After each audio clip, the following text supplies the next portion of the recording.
too far. Jukebox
Soon.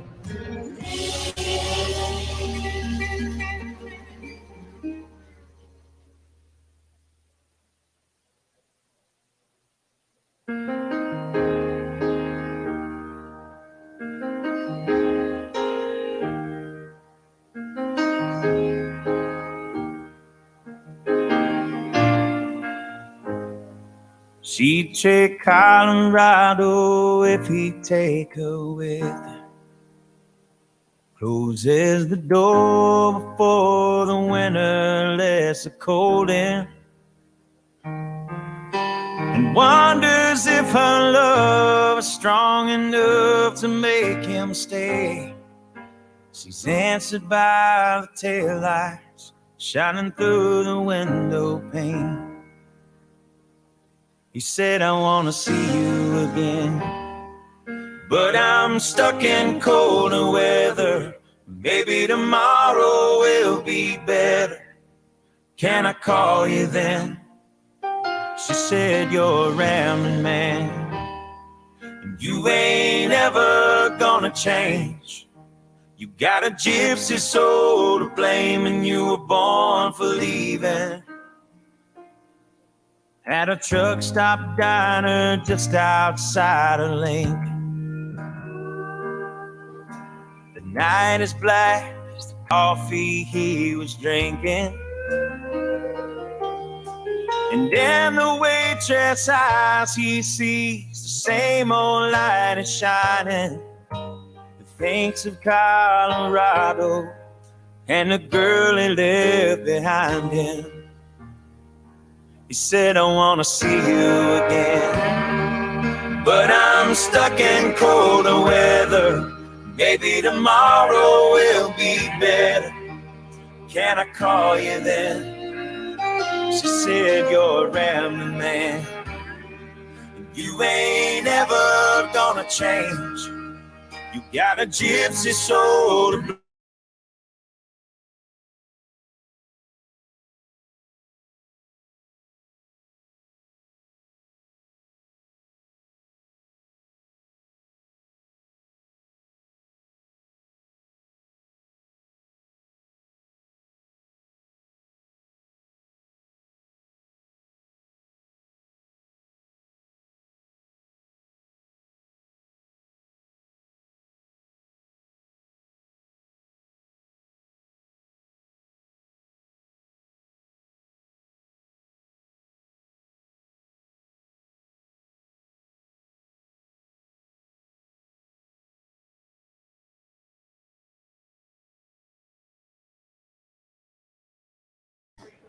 A couple more minutes to come in, but I'll introduce myself. Hello, Morinville. How are you? Yeah, I'm so glad you're here. We are going to have a wonderful, wonderful afternoon. Welcome to Solutions for a New Alberta, brought to you by the Alberta Prosperity Project. And I'm just so grateful to have all of you here. The Alberta Prosperity Project, also known as APP, is a group of grassroots Albertans with no politicians at our table. We're committed to inspiring, advocating, and educating all Albertans on how to achieve freedom and independence, freedom and prosperity through independence. APP is a nonpartisan, nonprofit educational society. It was about a year ago, last May, that a group of hardworking Albertans got together in Nisku in an abandoned shop, and they knew we were in trouble. They got together to talk about what we're going to do to save our province and what we were going to do to save our children's futures and their opportunities, because they were just slipping away faster than sand through our hands. And we needed to find a way to save our homeland of Alberta and get our prosperity and opportunities back for everybody. These community leaders were tired of the top-down tyrannical government taking control of everything, putting their fingers in where they didn't belong. And these were everyday people that got together. There are people like you, people like me, like your neighbor. They came together to make a difference. They spent thousands of hours, and I mean thousands of hours, through the summer holidays, getting together for nightly meetings, going over policies, procedures, better ways of doing things, different governance. They were doing research, traveling across the province, meeting people just like you to get your stories, because boy, there's a lot of stories out there now. It's overwhelming. And it was these stories that really fueled them and knew that we had to do something. We had to unite, and we had to bring everyone together and create a difference, have a solution. And that is what became of the Alberta Prosperity Project. That's how we became. And this project was built by the people, for the people. Exactly. We are going to have our prayer, start off with a prayer, and we're going to have Tanner and Naday come up and have a prayer for us. Oh, I'm sorry. You get the pink mic. You're welcome. Hello. The reason we pray before each event is because the APP recognizes the supremacy of God. We believe that prayer is a recognition of that supremacy. So if you'd like to bow with me, we'll just offer a quick word. Lord, I thank you so much for this day. I thank you for the sunshine and for the warmth, and that all of us are able to enjoy this country. I thank you that every individual has come this afternoon to listen to the prospects of a free and prosperous and independent Alberta. We ask that you would go before us and that you would lead us in all that we do. Bless the speakers this afternoon, and I pray that all of us would learn something and gain new friendships. In the name of Christ, amen. Amen. Thank you.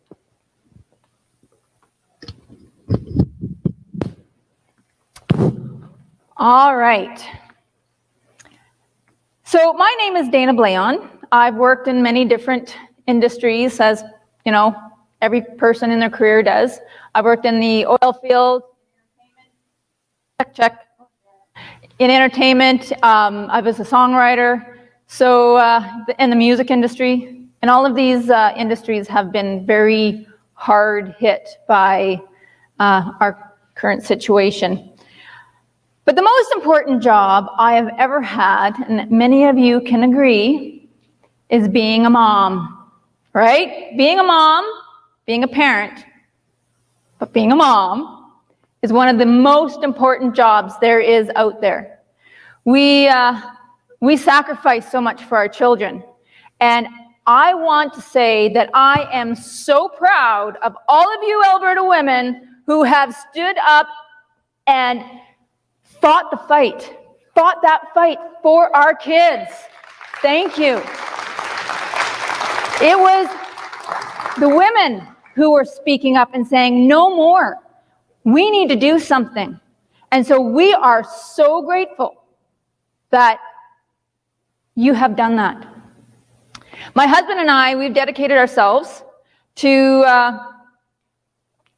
all of our time in the past year, traveling across Alberta, speaking to everybody. We couldn't sit back and watch our kids' futures slip away. We couldn't watch the seniors be isolated anymore, or not being able to see their loved ones, or getting medication that they don't want or their families don't want. We don't want to see those family members missing the last moments of their life, like many have. There's been job losses and careers lost due to their body autonomy. My body, my choice. If I choose not to have something in me, that should be my right. So, and we're watching the destruction of the family unit. It was just enough. So that fear propaganda versus the common sense facts, we had to do something. So that's why we're here. Before we get on with the program, I'm just going to the exits are in the back there in case of an emergency, and the washrooms, I believe, are out the door there, so if you need them. We will be having a Q&A after our first two speakers. If you want to ask a question, we've got our volunteers. You'll see these wonderful volunteers in these blue t-shirts that say APP on them with volunteer. They have been working so hard for us. They're going to be walking around with some cue cards, and that's where you write down your question. And then we'll be doing a Q&A, and we'll be asking off that cue card. It'll be quick and easier that way, and we'll get through as many questions as we can. We also have a frequently asked questions tab on our website at albertaprosperityproject.com. So you can also go there and look there. And if we don't get to your question, chances are it's on the website. And if it's not on the website, we add it to our pile of questions that we go through, and we try to answer all the questions on our website, and sometimes they get onto the Facebook page. So just keep going back to the website and checking that, okay? If you don't get your question answered, and feel free to talk to our leaders here, our speakers, or any of us that might be able to answer that question for you. Anything else? Oh, on our Facebook page, please like our page. It's a blue background with a gold emblem. That's where all of the information that we post of where all of our next events are going to be. We want to share all the information and share it with your friends so they know where to go to find all that information. We'll also be passing around a donation bucket. The memberships, we have our membership table there. We have a petition table that Dr. Mojay will be speaking to during his speech. And we also have some merchandise over here. A lot of these things, the membership, the table, and the donations bucket, that's what helps us pay for venues, and it's what helps keep the wheels on the train keep on moving. So we really appreciate your generosity, and yeah, we will be streaming this event live on our Facebook page. So before you turn your faces off, go to it, like it, and share friends. So, you know, if they could make it here today, then they've got a place to go and watch it. And we also have lots of our other speeches and programs on our website, and also on Facebook and on BitChute, I believe it is, and Rumble. So just find Alberta Prosperity Project. Google that. You'll find us. All righty. I think we have our next speaker coming up. So our first speaker, he is a resident of Edmonton, educated over 17 years at the University of Alberta, McGill, and Stanford. He's recently retired 30-year heart and lung surgeon, and a critical care specialist. He is known as the North American pioneer of heart and lung transplants, implementing the first heart and lung transplantation program in Western Canada. He's performed the first heart transplant in 1985 and the first combined heart and both lungs in 1986. The success of his program grew to be the largest and most successful in Canada, and one of the largest programs in North America. Impressive. He has been recognized with numerous awards and excellence for medicine as well as community service. He is an exceptional community leader and a brilliant mind, and he's always advocated for the overall health and wellness and well-being of the people of Alberta. He is a key driver in this project. He has been from the beginning. He's one of the founding members, and he is also the CEO of the Alberta Prosperity Project. And on top of all of that, he has had a great political influence with the premiers Getty, Klein, and Stelmach. And he is here today to talk to us about Alberta prosperity and freedom through independence. Ladies and gentlemen, let's welcome one of the good guys, Dr. Dennis Modry.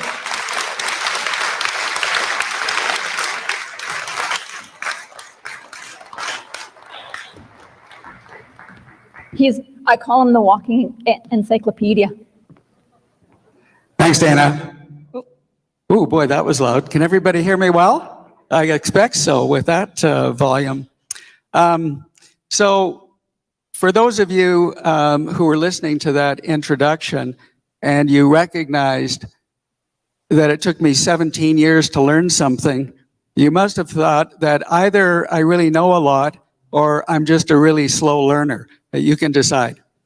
Anyhow, it's wonderful to be here and to have this opportunity to speak with you. I'm going to start off a little bit different today than some of my previous presentations. How many people here have heard of Stephen Covey? Right, so he wrote the book, 7 Habits of Highly Influential People. And the second habit is to begin with the end in mind. And so what I'd like to do is exactly that. Think about what would be if we can change things. How many people here, and we'll start from an economic perspective, how many people here are pensioners? Just raise your hand. Right. How would you like to have another $3 billion added to your pensions in this province? Raise your hand. Right.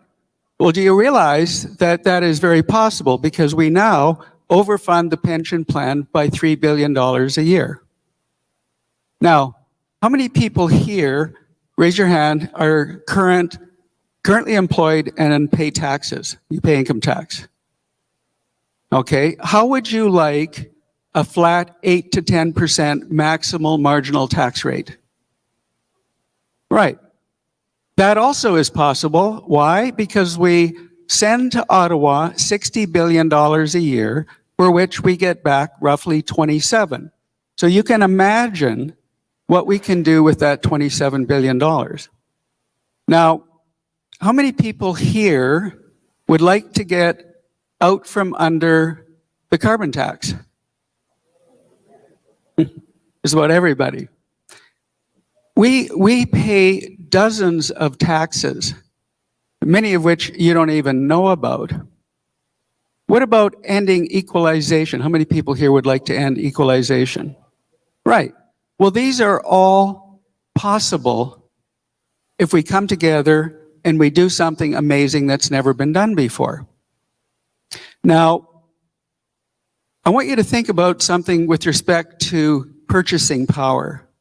If you were to go to the grocery store and you wanted to buy, say, a 10-ounce tenderloin, and it cost you $10, just for argument's sake, and you knew that you could also buy that same tenderloin at another grocery store and it cost $30, how many would prefer to pay $10 for that tenderloin?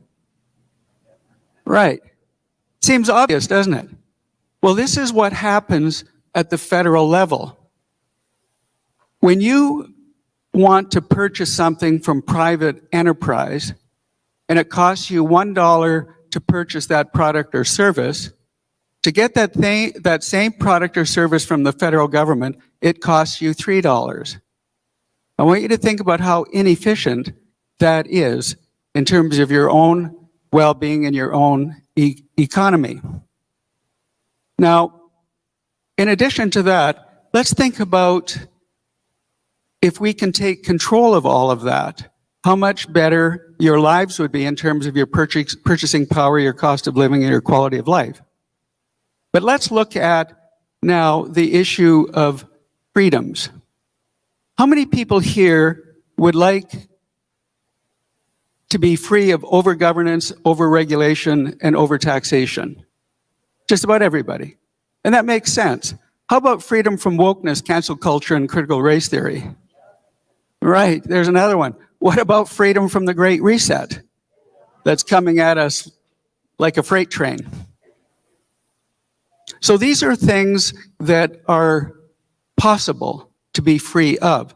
Look at the freedoms we've lost. Do we have freedom of speech still? Not really. We've lost, at least for a period of time, freedom of religion, freedom of association. We've lost those things. They're coming back, but we've lost them unnecessarily. Freedom of movement. What about that? We've lost freedom of movement, haven't we? And we still have, it's still in existence. Canada is the only country, one of the only countries that restricts us from travel. Did you know that the federal government wants to absolutely restrict how far you can travel by train, plane, or automobile? And of course, the price of gasoline actually is a boat anchor on how far you can move anyhow, because who wants to spend a lot of money on gasoline these days?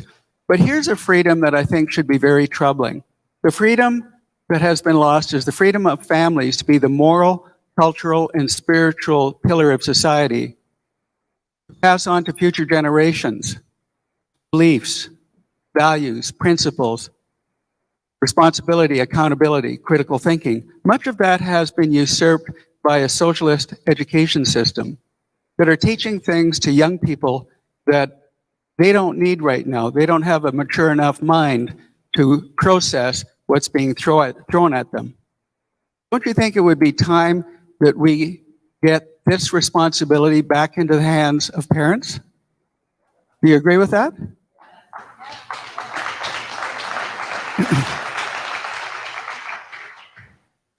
Now, we truly are facing an existential threat, ladies and gentlemen, to our very way of life, to our individual freedoms and rights and our prosperity if we do nothing. Jack Mintz, the chair of public policy at the University of Calgary, for example, has pointed out that ending our oil and gas industry is going to result in a 1/3 reduction in the average income of Albertans. Think about what that will do to your quality of life and the cost of living and your enjoyment, and how it will affect future generations as well. But I'm here to tell you that there is hope, because we together can do something amazing that's never been done before. If we come together for common cause and unite to protect our individual freedoms, rights, prosperity, and self-determination, we can control our destiny in a way in which it has never happened before. Now, what I'd like to do is I'd like to explain to you where we are now in terms of what our options are. If we do nothing, we know what's coming. How many people here really understand the details of what's coming down the line with respect to the Great Reset? Okay, you have a pretty good idea. Let me just touch on a couple of points to highlight the concern. Now, I got to tell you, with a scientific background, for me, when I heard about the concepts of the Great Reset, I thought it was all a conspiracy. Until such time as I actually looked at the World Economic Forum website and the United Nations website, and now we're hearing it come on the mainstream media, as incredible as that is, the mainstream media, at least in this case, they're honest. They say, this is what's coming, the Great Reset. So this is a highly influential movement by the global elites of the United Nations and the World Economic Forum. They've come together on a contract called Agenda 2030, the purpose of which is to reset the global economy and to restructure society and how society operates, the very fabric of how we function, by using banks, governance agencies, and environmental, social, and governance metrics to control billions of people. So here's the way it will work. You'll be given a digital ID. And if you don't think that's coming, this province and some other provinces have already submitted a request for proposal from the IT world to develop a digital ID for everybody. So you'll have a digital ID. That's point one. The next thing is they want to implement a digital currency. And if you think it was easy for the federal government to advise the banks to suspend the accounts of those people who supported the trucker convoy, it will be a lot easier for the federal government to bypass the banks and just freeze your account when they want to. The third thing that is planned in the Great Reset is to give everybody a social credit score. And that's based on how you interpret environmental, social, and governance issues, to the point that if you are compliant with what the federal government wants you to do, you will move up in terms of your permissions. So you will be, in essence, you will be pinned, cataloged, categorized, tracked and controlled in everything that you do. This is the plan. Now, you've probably heard Klaus Schwab, and that it's now a famous comment, you will own nothing and be happy. That is what he has said. And that is what they are advocating for. So the global elites will create one strata of society, and everybody else will be below that. This is a way to eliminate the middle class and that entrepreneurial can-do spirit that particularly Albertans and many people around the world embrace. Now, they want to create one line of thinking. They want you to become equal to everybody else, but at a minimalist level. They want you to think alike.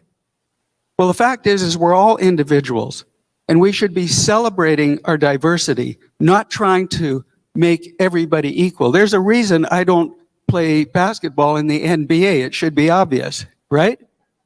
So we're not all equal. We're equal before or in the eyes of our Creator, but we are not all equal, and we should celebrate the differences and support each other's differences, not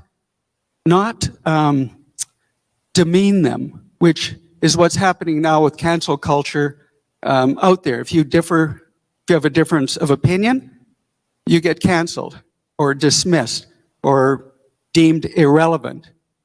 This is not right, but this is actually what is happening. Now, I liken the circumstances that we're in as being a canoe on the Niagara River. And you know which way that canoe is going. And eventually, you're going to hear the rush of the falls. And at one point, you have an opportunity to paddle to shore and get to the shore. At another point, it's too late. And you've missed the boat, as it were, in this case.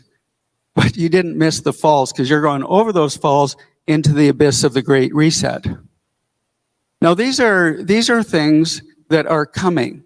And I know there's a lot of people who understand this, but the majority may not understand what is coming. And it's up to us and you to educate people and make them concerned about that. Make them concerned about their quality of life, their economics, their ability to pass on the fruits of their labor to future generations. So what can we do about this? Well, one of the things that we can do is we can look at the future and say this. Let me pose this as a question, because I think this really gets to the heart of what the solution is.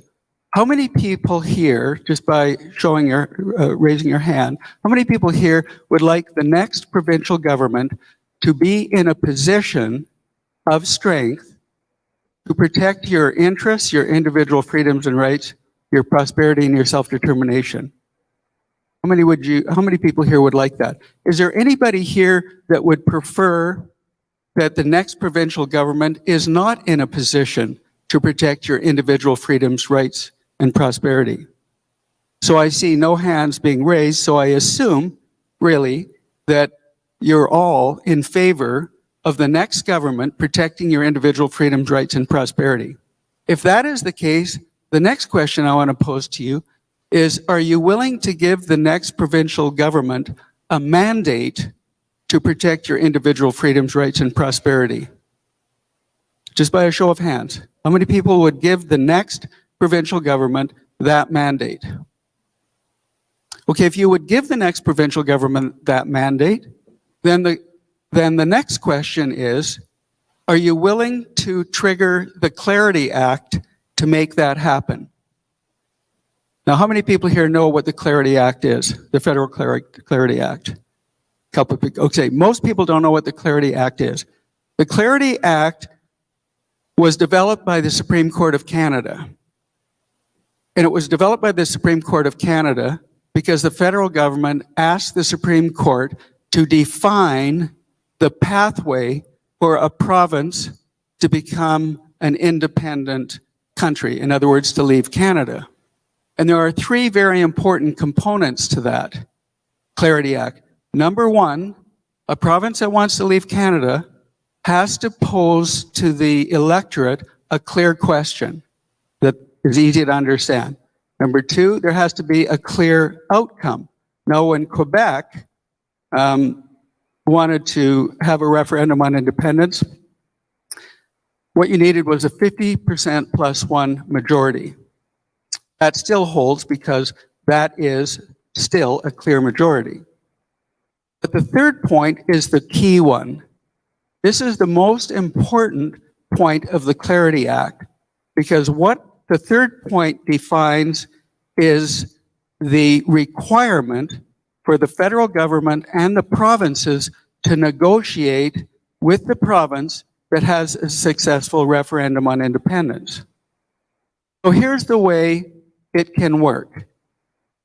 And you need to really get into your mind the notion that in 116 years, no provincial government or federal government has ever protected Alberta's interests. That's really important to understand. And therefore, what can we do different? So I want you to think about, before I get into where we go with the Clarity Act, let me ask this question. How many people here would prefer that Alberta remain in Canada, but with control of its wealth and control of its affairs? Right, there's a number of you. And how many people would prefer that Alberta become a new sovereign constitutional republic? Okay. So I would say, just ballpark, it was about 2/3, 1/3 in the audience. Now, this is very important to understand. Is it possible to fix Alberta's circumstances in Confederation? And let's look at it from the perspective of ending equalization, because that's topical. In October, we had a referendum on ending equalization, and the majority of Albertans who did vote voted in favor of ending equalization. So let's see if it's possible. And I want you to think of ending equalization as a metaphor for ending any egregious program that harms Alberta's interests. For example, Bill C-69, the pipeline ban, Bill C-48, the tanker ban.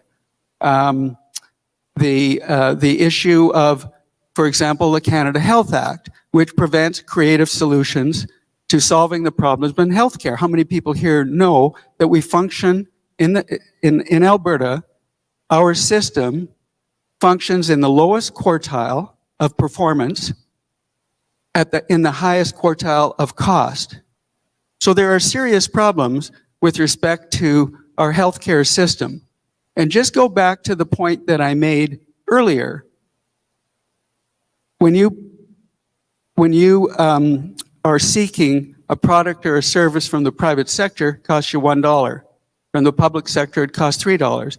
Having worked in this system for many years, for 30 years, I can assure you there are problems that are easily resolvable in the healthcare system at multiple levels, because the fault occurs at multiple levels.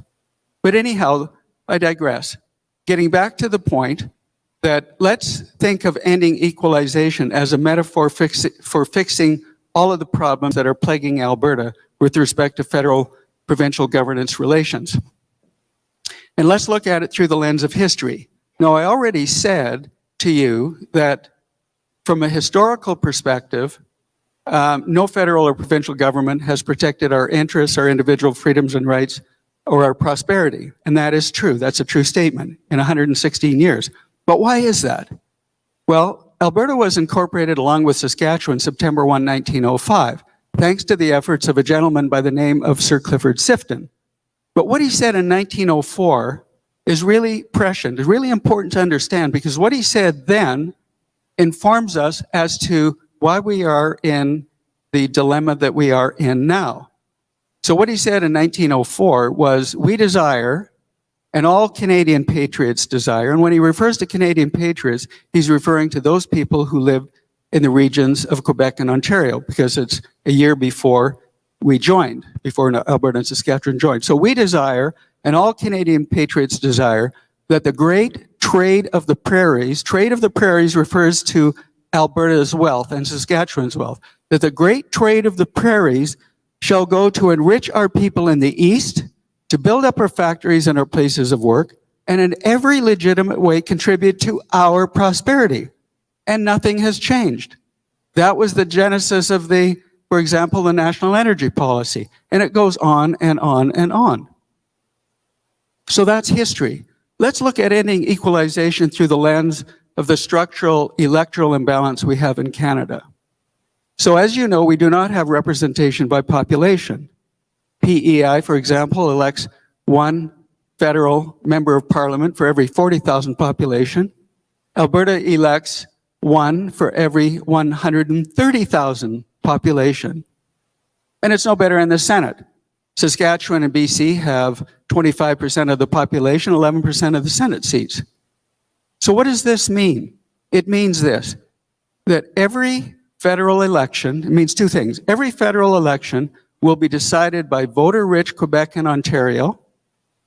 And number two, it doesn't matter the party that's competing to become the next government or the next government, they will always pander to the wishes of Quebec and Ontario at Alberta's expense. And that has been our history. Now, if we want to end equalization and we want to fix Alberta's circumstances in Confederation, so for those of you, and there are many others in the province that also want Alberta to remain in Confederation, let's look at fixing Alberta's circumstances through the lens of the Constitution itself. To change the Constitution, for example, to end equalization, to end federal tax collection and allow the provinces to do it, to get out from under the regulatory overreach that inhibits the development and transport of our natural resources, etc. Here is what is required. Number one, you have to have a majority vote in the House of Commons to open the Constitution and change it to benefit Alberta. Number two, you have to have a majority vote in the Senate to open the Constitution and change it to benefit Alberta. Number three, you have to have 7 of 10 provincial legislatures representing 50% of the population also voting in favor to end equalization. And how do you think Quebec would vote? They get 2 of every $3 of equalization. And speaking of Quebec, that's the fourth hurdle. Quebec believes that it has a veto, even though it never signed the 1982 Constitution Act. And actually, they demonstrated that they do have a veto, because a couple of weeks ago, they passed in their legislature what is termed Bill 96, which abridges minority language rights in Quebec. So if you live in Quebec and you're English speaking, your language rights have just been abrogated. So they demonstrated they do have a veto. No, it'll be challenged, but the Quebec legislature isn't going back on this, I can tell you, unless there's a change of government, perhaps. And then there's the fifth hurdle, and that's the Supreme Court itself.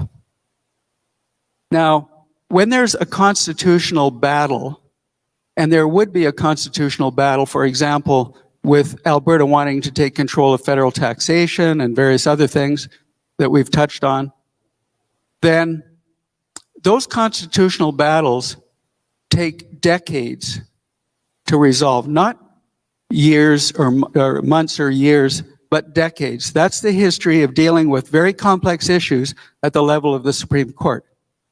But more important than that is, let's look at how the Supreme Court would likely adjudicate anyhow. You need to understand there are 9 justices on the Supreme Court. They're all appointed from the Prime Minister's office. 3 are from Quebec, 3 are from Ontario, 1 is from the Maritimes, and 2 is from all of Western Canada.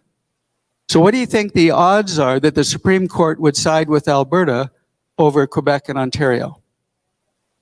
Not going to happen, is it? And they demonstrated that not too long ago. How? By approving a carbon tax. And that carbon tax overruled the Constitution. Now, for those who still think that it's possible to change the Constitution to benefit Alberta, there have been two previous attempts to change the 1982 Constitution Act, and one was the Meech Lake Accord, and the other was the Charlottetown Accord. They both failed. So what it means, folks, is that it's extremely difficult to fix Alberta's circumstances in Confederation. And if we try, how much time do we have before this socialist Marxist agenda crushes us? Not that long, 2030, but we're progressively losing ground as time wears on. So what are our options then? What is it we can do? Because these are the two paradigms. We've already decided that we don't like the idea of the Great Reset. We don't like the idea of doing nothing.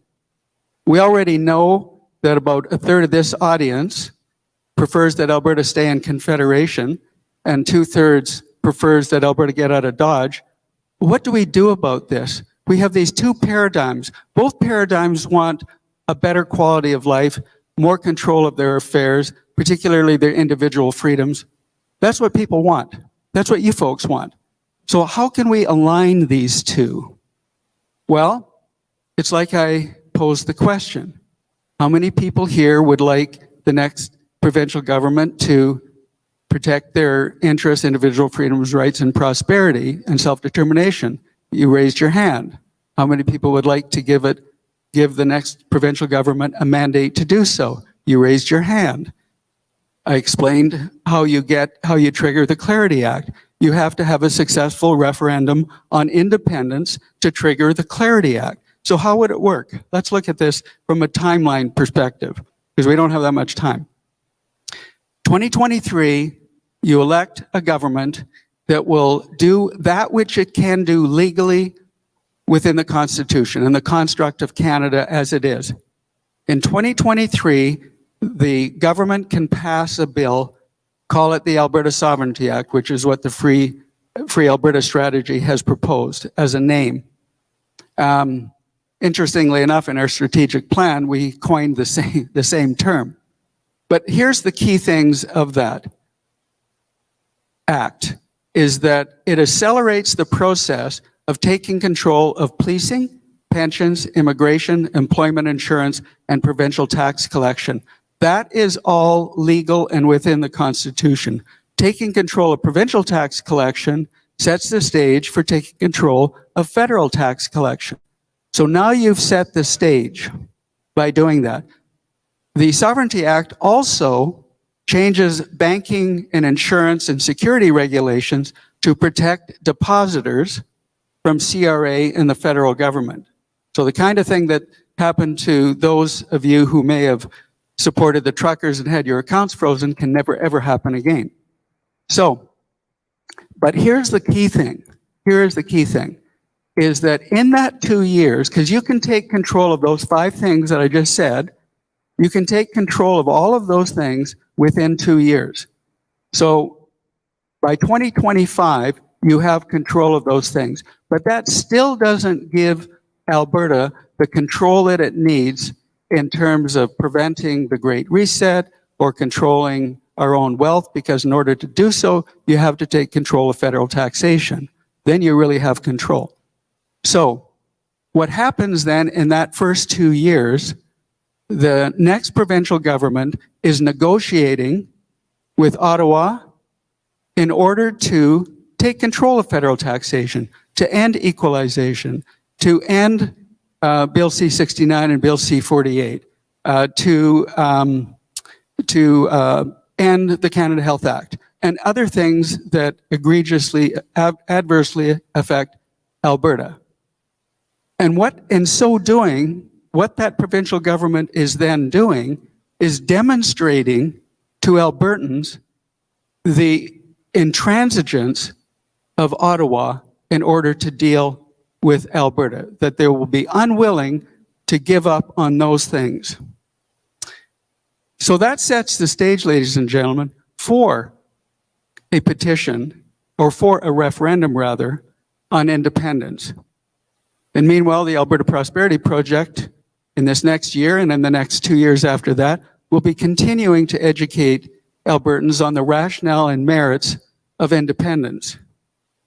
So you have that referendum on independence in 2025. That's the plan. You have that referendum on independence. At that point, a successful referendum gives Alberta, for the first time in 116 years, the ability to negotiate with Ottawa and the other provinces from a position of strength. And how do the negotiations go? Well, it starts off, you have these negotiations with Ottawa, and if Alberta gets everything that it wants, then Alberta can remain in Canada. But you know what it will also do? It will trigger other provinces who also want individual freedoms and rights and prosperity. And they will want the same thing. So this, in a very real way, has the prospect of saving Canada and other provinces. But on the other side of the coin, it's more probable that Ottawa will be intransigent and not negotiate in good faith and not provide Alberta with what it wants to benefit all of you and your descendants. In which case, after a period of 6 to 12 months, Alberta then has the moral and legal legitimacy to simply say the negotiations have failed, just like happened with Brexit in England. They failed, and Alberta becomes a new sovereign constitutional republic. That's how it would work. So it's really not complicated when you think about it. I know I've said a lot, it seems complicated, but it is not that complicated. So what APP is doing to help get this messaging out, and by the way, I should tell you, all of the UCP, for example, MLA leadership candidates understand what I've just said, and they embrace what I've just said, because no government that is in power wants to be emasculated in the sense that not having power to do that which is right for its citizens. No government wants that. So this is a way in which, for example, the UCP could resuscitate itself. But there's also the option of the independence parties finally coming together and creating a credible alternative. And we'll see if that will happen. So what we're doing, of course, is we want to grow this movement to 500,000, 1 million, or 1.5 million people. Because as Ralph Klein used to say, he used to muse about this, he'd say, find a parade and get in front of it. So in essence, we're creating that parade. We're creating that movement where the next government has to get in front of what we're doing in order, one, to be elected and to carry out the mission of protecting Alberta's interests and prosperity. So in order to grow the membership to that level, and why it's important, by the way, the politicians know this, it's called the 3.5% rule. It was coined by Erica Chenoweth, a Harvard professor. What she determined is that just 3.5% of a population can control the direction of that society. So when Jason Kenney and the UCP were elected, they had 120,000 members, which is exactly 3.5% of the voting electorate of 4.4 or 3.4 million people. We have 4.4, but the voters are 3.4 million people. So that's why growing the membership to 500,000 or 1 million, that's 15 to 30% of the population, which allows you folks to control the outcome of the next election. And that's why it's quite important. So we're setting up educational chapters throughout the province. I thought maybe we would get to 70 or 80 or 90, but we're already at 121 and it may be more now. And these educational chapters are really educational hubs where they have the appropriate information, pamphlets, videos, etc., in order to educate people in those regions and to come on board this independence movement. And you can think about it as independence within Canada or independence untethered to Canada. It doesn't really matter. If we don't have leverage, we can't pull off anything. So we're educating people at events through these chapter developments, and we've finally come to contractual agreements with Rebel News, Western Standard, Cut Broadcasting Canada, and paid social media to get our messaging out and to help grow this movement. So I'm very excited about it, and I'm very excited about the prospect of what it is we're attempting to accomplish. From my own personal perspective, as a retired, well, when I was in active practice for 30 years as a cardiovascular and thoracic surgeon, I could help one person at a time. And when I saw what was happening to this fantastic province and to our people, and to see how so many people are suffering because of poor governance, and because I've had a background in politics, but behind the scenes, I thought, well, I'm going to do something with some very capable, like-minded individuals and some fantastic volunteers, and we are going to make a difference. We will come together and we will save this province, and we will save our individual freedoms, rights, and prosperity. And with that, ladies and gentlemen, I'm going to leave you one final comment, and that is that freedom is not free, and you can never have prosperity without freedom. And we had, as you know, fought 2 world wars, our forefathers, for our freedoms and our prosperity. And this is our war now, and we will not let them down. Thank you very much for your attention.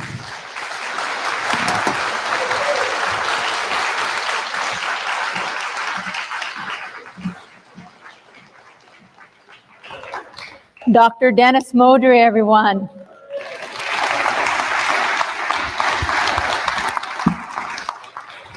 All righty, I'm just going to grab this.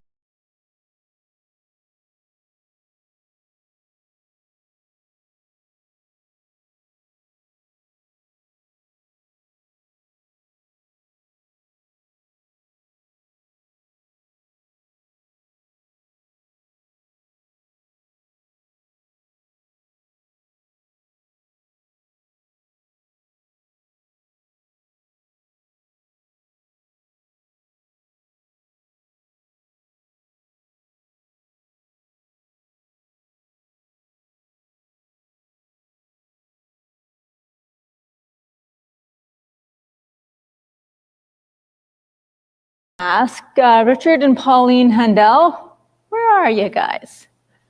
Where are you? Oh, are they here? Oh, they just stepped out. Okay, well, Richard and Pauline Handel, they're our regional chapter leaders, and Hannah Kroll, sorry, is Hannah here too? She's out there too. All right, they are our chapter leaders in the area. They've been working very, very hard with all of these amazing volunteers that you see, these blue shirts out here helping you guys out. Let's give them a big round of applause, because we really appreciate all the community help that we have. We've got, and for those of you who want to maybe volunteer or join a chapter meeting to learn more what it's about, there will be Hannah will be hosting a meeting on Monday on June 27th at 7 p.m. in St. Albert Community Hall. All APP members and any members from Morinville or the area are welcome to attend. So it's a great place to get together with people who feel the same way you do, and it's very validating knowing that you've got a community around you and that you are not alone, because there's plenty more people like us. They just sometimes need a little bit more encouragement to speak up. How are we doing, Alan? Where'd you go?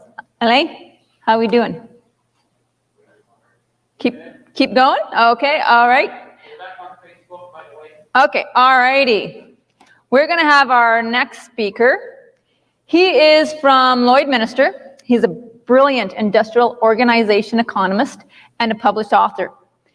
He is a speaker and a commentator on political and ethical issues, and he has studied under some of Canada's foremost economists. With his keen interest, wit, and bright mind, he offers so much perspective to the Alberta Prosperity Project, and he's here to demonstrate the many merits and benefits of a free and prosperous Alberta. He cares deeply about Alberta and the state she finds herself in now, and how intrusively our government meddles in our economy in order to facilitate our ruin.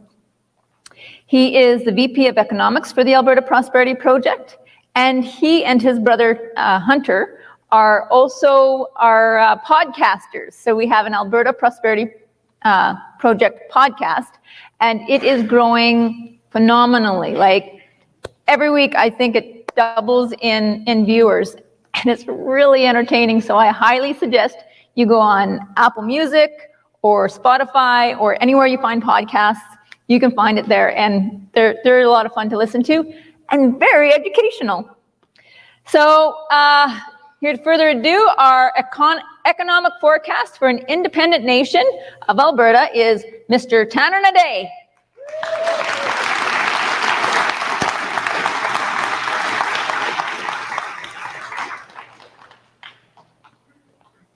You can have that water too if you need. Thank you. Well, thank you all so much for coming today. I think I came from Red Deer this morning, and as I passed through Stony Plain, I think Stony Plain has the most traffic lights I have ever seen in a city ever, and I hit every single red one. It might even be a record. So if it's once we got here, though, what a lovely area.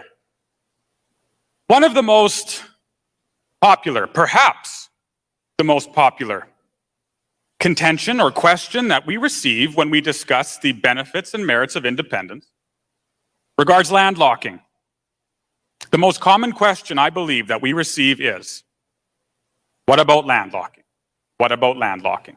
And so it might be that we discuss and propose all of these benefits and the economic merits and the moral merits and the ethical merits of independence or a referendum on independence, and yet the first reply that we hear tends to be, yes, but would we not be landlocked? And classically, we would be. And so then the question is, what can we do about it? It is most certainly, I really believe, the main contention.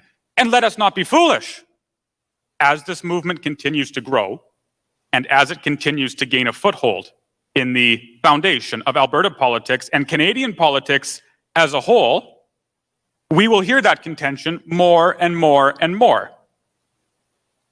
If we dare to turn on the news and the mainstream media, if we're brave and want to venture into listening to it, I can guarantee, and you know, that discussion about landlocking will be hammered into our minds at every possible opportunity in order to dissuade Albertans and other Canadians, for that matter, from pursuing, at the very least, a referendum on independence.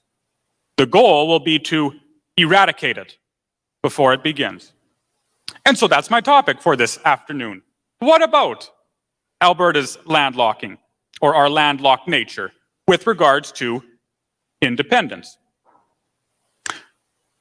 When I think of Alberta, and when I think of her wealth, and we have a vast ocean of wealth. Now remember that wealth is different than currency, it's different than money. Wealth is something real. And so when I think of Alberta and her wealth, I like to think of a vault. And it is, as you know, a very large vault. It's a magnificent vault. It's a colossal vault. And locked within that vault is our wealth. And it's our job as Albertans and as entrepreneurs and as businessmen and businesswomen and as workers and as fathers and mothers to discover and mine for all of that wealth in order to increase our standard of living, our well-being, our well-being of our families, and so on. And so throughout our lives, we go about in this province and we seek to create wealth. And according to economic principle, the more wealth we create, the better off we are. And so we'd like to create wealth. We want to create wealth and unlock this wealth. That's the goal. But when we discuss this idea of landlocking, this problem of landlocking, there is an insinuation in our minds.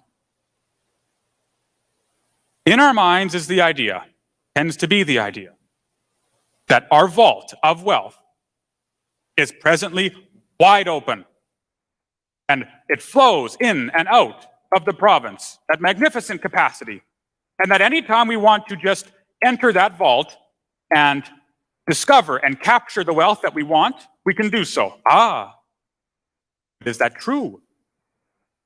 When you research online, you will discover that the Department Consolidation of the Canadians Custom Tariff 2022, so that is the tariff legislation in this country for this year, is 1,600 pages long. It's a long document. And you say, what's in it? I say, I don't know. And I don't even think the people who wrote it know it's so long.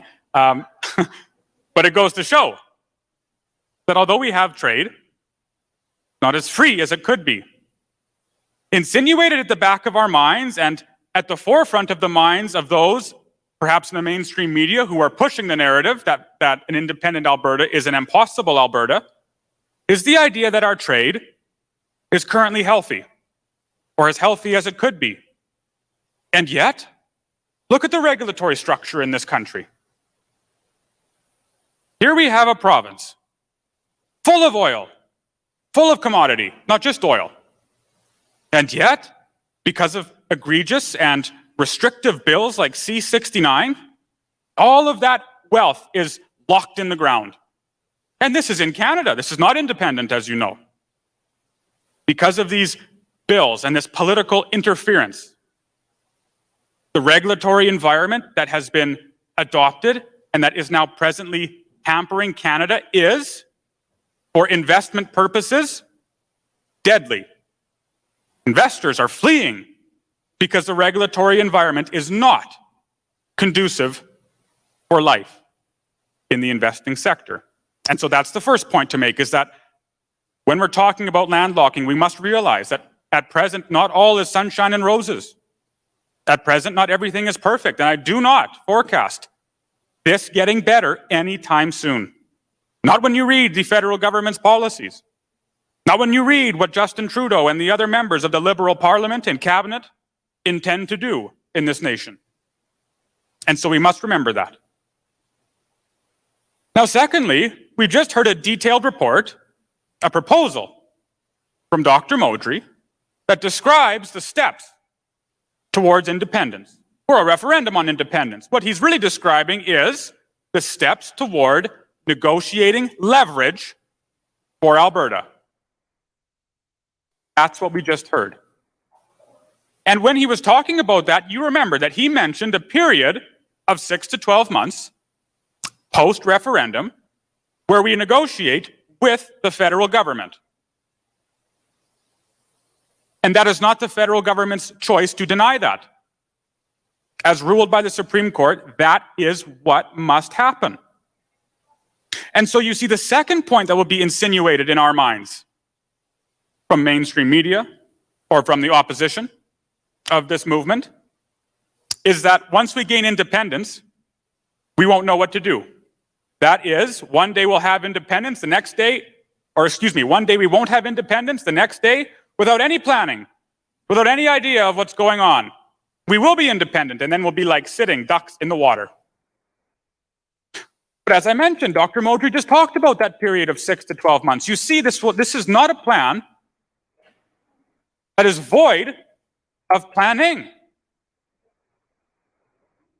In this case, it will be the Alberta government, the one who has been given the mandate to host and to hold a referendum on independence. Once that is successful, they will negotiate with the federal government. And so you see every detail, every point, every constituent of independence and what Alberta would look like in an independent nation will be mapped out, will be detailed, will ensure that nothing will take us by surprise. So it won't be that after this period of negotiations, should the negotiations fail, that we will be taken by surprise and go, oh, we didn't see that coming. I didn't know this was going to happen. Not at all. After that negotiation is complete, of course, we will have so much information than we already do now. And so that's the second point, is that this is not just a fly by the seat of your pants sort of idea or plan. It is a properly planned out idea with a period of serious negotiation. Now to the third point. And this is the real foundation and fundamental. of this landlocking question. At present, we do not have negotiating power or leverage. We're almost compared to a toddler trying to tell his parents what to do while in confederation. And so it might be that the toddler complains. It might be that his grievances are actually merited and warranted and legitimate and justified. But the fact is, he is negotiating with his parent. And his parent holds all the control, all the power. And so no matter how many logical arguments the toddler might give, what negotiating power does he have? And the answer is he has none. And so what we're trying to do is change that. We want to change that structure. We want to endow Alberta with some negotiating leverage. So instead of a toddler and a parent arguing or discussing or negotiating, it's two adults negotiating. Here is what I mean. When independent, post-referendum on independence, once the nation realizes that we mean business, for the first time, perhaps in our history, we will have negotiating leverage and power, something which we have not had in any meaningful capacity before. And here are some of these points, some of this power, some of this leverage that I'm talking about. In the first place, we tend to believe that all of our trade heads east and west. That was north and south, I think. East and west. But that's a fallacy. It doesn't. That isn't true. It's true. Some of that, of course, some of the trade does head east. Some of the trade does head west. But the vast majority of our trade heads south.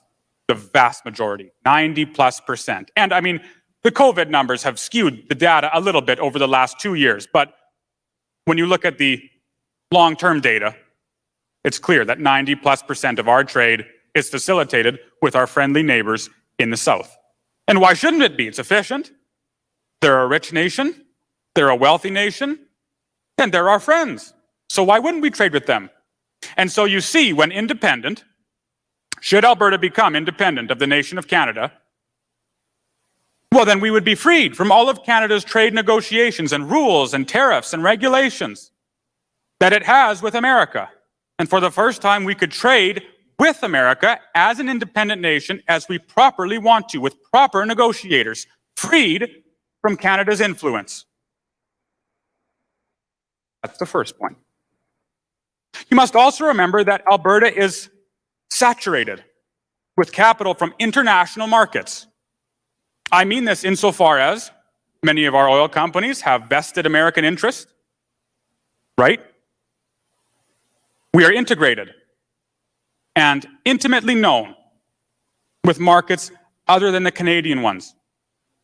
It is not only in our interest to gain independence, but it's in their interest as well. I'm talking about other investors and other investments, giving us even more negotiating leverage. Now, in the second place, or the second point, trade is beneficial.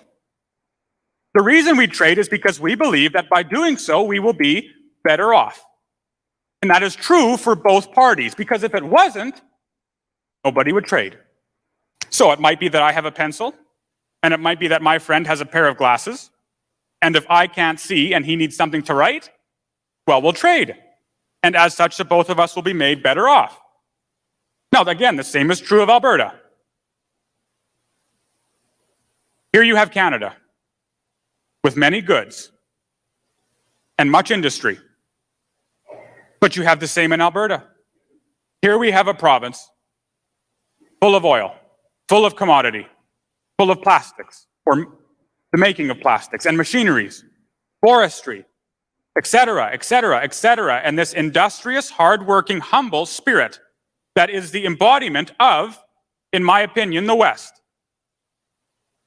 And so think even just about oil. From the base of central Alberta, Hardisty, Edmonton, these massive refineries, most of our oil again flows south, and I'll touch on that later. But a lot of it flows east and west as well. We have Trans Mountain going to Burnaby, BC, for example, where they refine a phenomenal amount of oil, of Alberta's oil, to be used at the Vancouver airport. Of course, it's absolutely critical that those planes continue to move. And the same is true when we head east. You see, we take our oil and it flows down south, it's true, to massive refineries in the Midwest, but then it comes back up and it goes to Ontario and to Quebec, where they too refine it and use it for power. And so you see, this trade is mutually beneficial. It works for both sides. Alberta receives something for its wealth and for its commodity, and the other provinces in the Confederation receive power, or they receive fuel. And indeed, I was reading just the other day, I can't remember who the author was, but he was a man of public policy. And they were discussing that, this is about a year or two ago, if the former Premier Kenney decided to turn off the taps, even just to BC, the Trans Mountain, they said the consequences would be devastating, particularly with fuel prices, which are already exceedingly high. And so we asked the question, why would our neighbors not want to trade with us? Why would Canada not want to do so? We're friends, not enemies. And so in this, trade is beneficial for both parties. Now point number 3, and here is the real power, the real leverage. For the first time in our history, we would be able to flex our economic muscle. Should we become independent? Should we host this referendum on independence? And I mean this, well, actually, there are a bunch of particular ways, but let's talk particularly about, there are 3 particular points that I want to discuss. In the first place, as I mentioned before, was oil. Again, people think our oil goes to port. It doesn't. The vast majority of our oil heads south. And it goes to massive refineries in America, absolutely critical for their infrastructure and for their energy. We ship some 3.8 million barrels per day south. Now, granted, that's all of Canada, but when you realize that Alberta hosts some 98% of Canada's total proven oil reserves, you realize that we have the leverage, that we have the negotiating power. Should, in fact, this is just an aside, should Alberta become independent, we would have the 4th largest oil reserves in the world. And Canada, who is currently 3rd largest, would fall to about 22nd or 23rd. Massive difference. So, our oil heads south. And of course, again, sorry, another aside, I just have to make this point. This harkens back to our trade, right? We can't construct the infrastructure at present in Confederation that we need to ship our oil at the volumes that it should be shipped at. Think of Keystone. Keystone wasn't perfect, right? Keystone XL wasn't perfect. That's true. There were some problems that needed to be remedied. But on the whole, we had an opportunity to increase capacity by some 800,000 barrels per day and close up that differential between Western Canadian Select and West Texas. And yet it failed because we didn't have proper negotiators with the Americans, right? We can't be fooled by what is discussed on TV. The Liberal government was not distraught that that pipeline was canceled, at least for the moment. So that's the first thing. The second, and perhaps the most important in my opinion, is a discussion of port, or portsa. In Canada, we have more than one port. It's true. There's a port in Vancouver or in Montreal. There's a port in St. John's, and so on. But the most massive port, the most critical port in the country is located in Vancouver. It is the 3rd largest port when you look at tonnage capacity in North America. It's massive, huge. I was looking at photos the other day of the grain terminals that are situated at the port, of course, to load the cereals and so on, onto tankers and onto these cargo ships. Magnificent.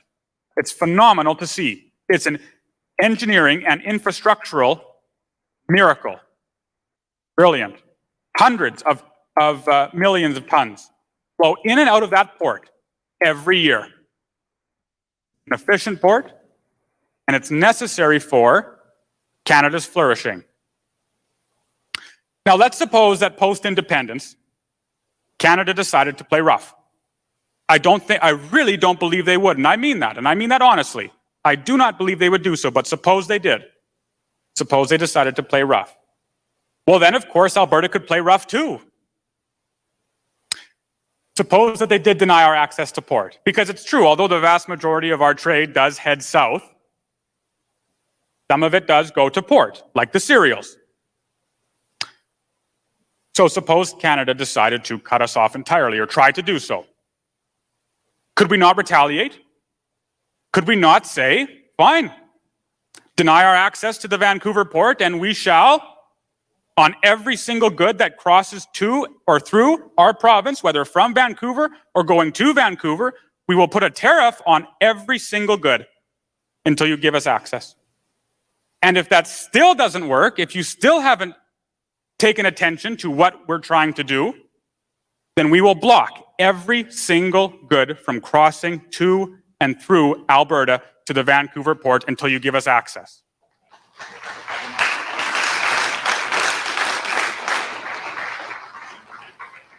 So you understand what I'm saying, you see?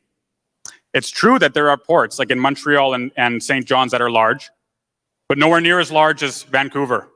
It's critical.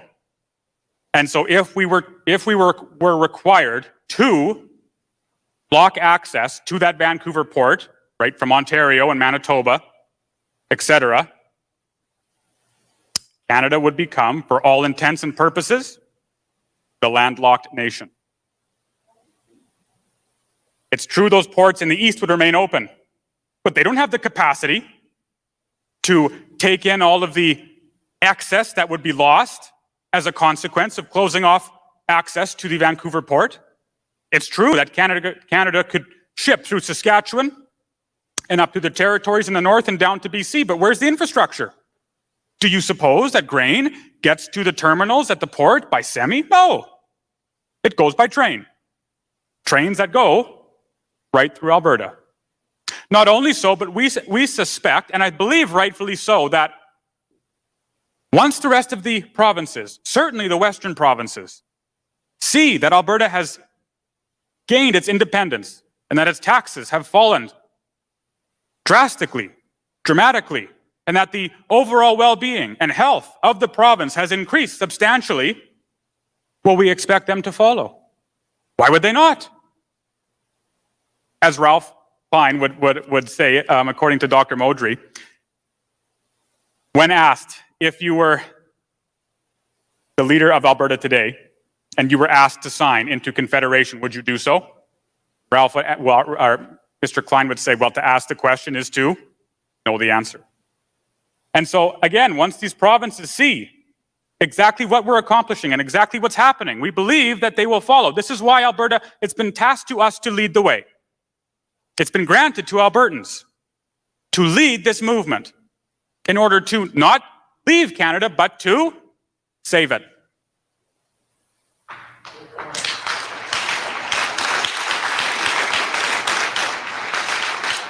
So what are the consequences of doing nothing?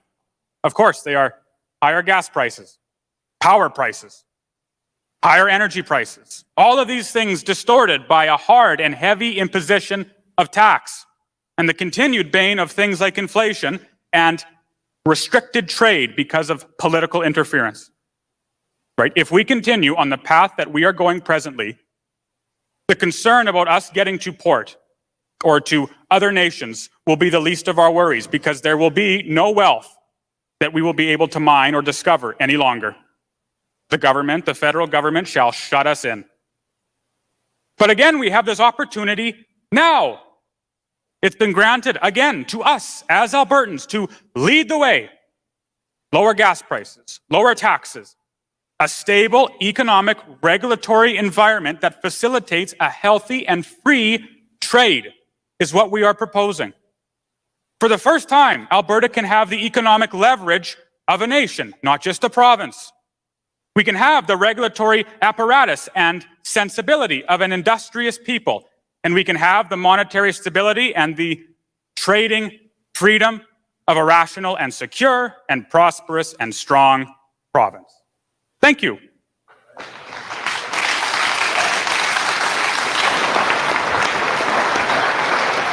Everybody, Mr. Tanner Naday. You might as well hang out up here. We are going to have a Q&A now here with Dr. Dennis Modry and Tanner. So Dana, I want to make a couple comments to start with, though, as I usually do.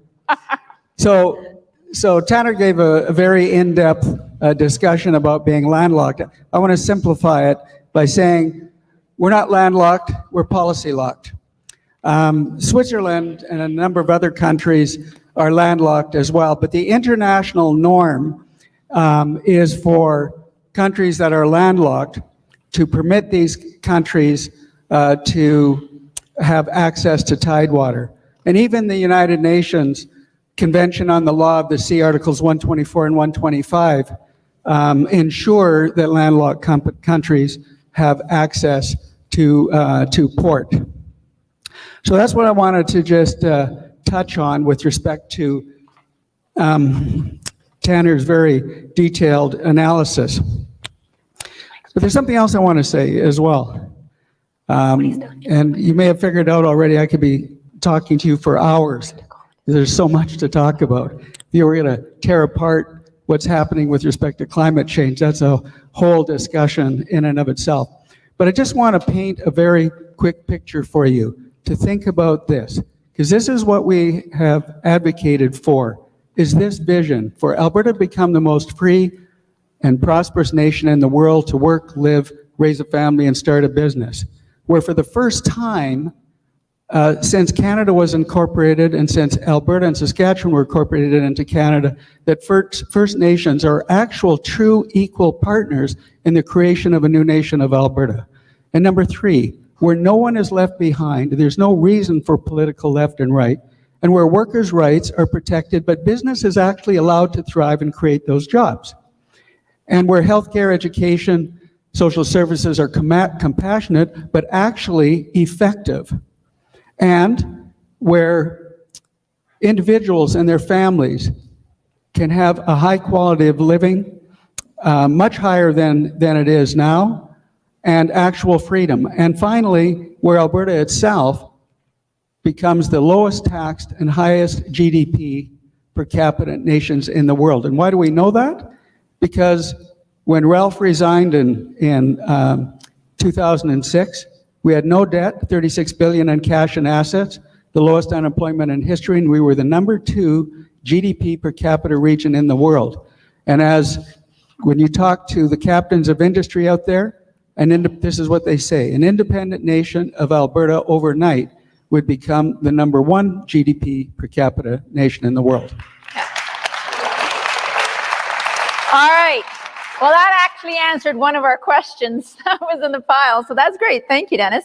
Before we get on with the rest of the Q&As, we're going to hand around the donation bucket.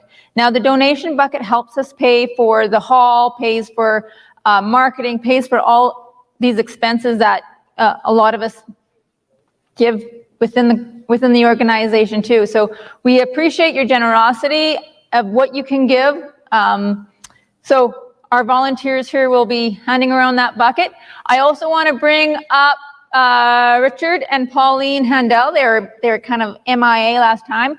They are, come on up here, you guys. It's nice to have a face to see so you know who to talk to. These are our regional leaders.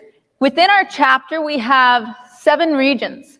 And I actually have a question here that somebody said, how do we find the list of the 121 chapters that are across Alberta?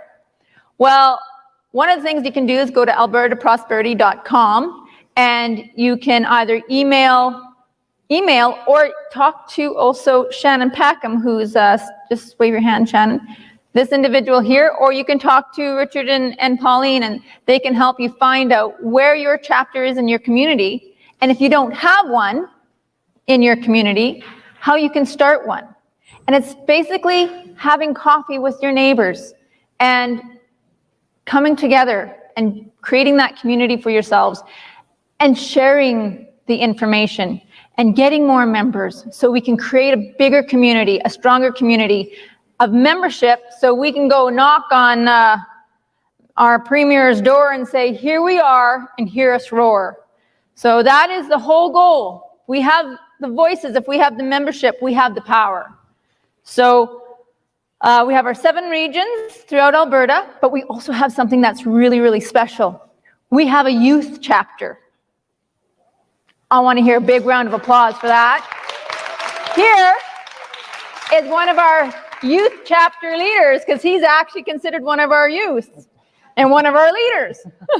So Tanner and his brother Hunter, also who do the podcasts, they are heading up the youth chapter, and they will be hosting their first youth event, ages 18 to 29, in Red Deer on June 22nd. There's more information on the Facebook page, and it's an RSVP? Yes. Yes, so you need to RSVP. Let your kids know, let your neighbors' kids know, let those youth that are just walking along the street know. We need our youth. They are our future, and we want them to have a free and prosperous future. Hey, so, Dana. Yeah. Hey, Dana. Yeah, I think I got a question. Youth is a state of mind. How many here are young? There you go. I'm young. Congratulations, all of you, because that's, we're decades apart. I don't even want to say how many decades apart we are, but we're both young at heart and in mind. Absolutely. He just has a few more years. No, decades. Has a few more years to catch up. Okay, now we will, I'm just making sure. Okay, I think I got all my things. Oh, you know what? I have a question before we start for the audience. How many people here have been to an APP event before? Hands up. How many people, this is your very first event? Oh my gosh, you guys. Wonderful. That's wonderful. That makes my heart soar, because then we know that we're reaching more than just our members. And this is how we create the movement, is by having you people join us and understand what we're doing. We will get on with a few more of our questions now that we've got that. I have one question here. Is there a group already at work drawing up the Constitution for our Republic of Alberta? Great question. It's really important when you think about the future that Alberta have a defined constitution that demonstrates how individual rights, freedoms, prosperity will be protected. So we've been evaluating the US Constitution, the Swiss Constitution, our own British Constitution, and have already started drafting a constitution as well as a new Bill of Rights. What's important as well is it's really interesting that since we've started this, I've received two proposed constitutions for Alberta already. When we've completed this, and we have a constitutional lawyer on our board, Jeff Rath, we have another constitutional lawyer who's joined us, Leighton Gray. Once we've completed, we get to a final draft, we're going to run it also by John Carpe and James Kitchen for the Justice Center for Constitutional Freedom. When we're pretty satisfied with it, we will post it on our website for all of you to look at and to like or make suggestions for improvement. And you may have questions that would require some additional clarification. So we are working on this right now, and I expect that probably by September, October, this will be completed. We have so much work to do, but we've been thinking about this, and we think it's absolutely critical. It's not good enough just to have policies and governance for a new government. It's not good enough just to have bylaws that are robust, that hold people accountable. You really need to fix a number of things. And in that new constitution, for example, we can move away from what we currently have, which is a legal system, and actually have a justice system.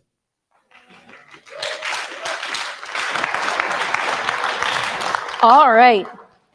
I have a question, and I believe it's from one of our youth, our young youths, those bright-looking boys there in the APP shirts. They said, "How can I be more involved, in particularly with materials and books and websites?" Well, it's phenomenal that someone at this age is already talking about getting involved. You are much smarter than most students I went to university with, I promise.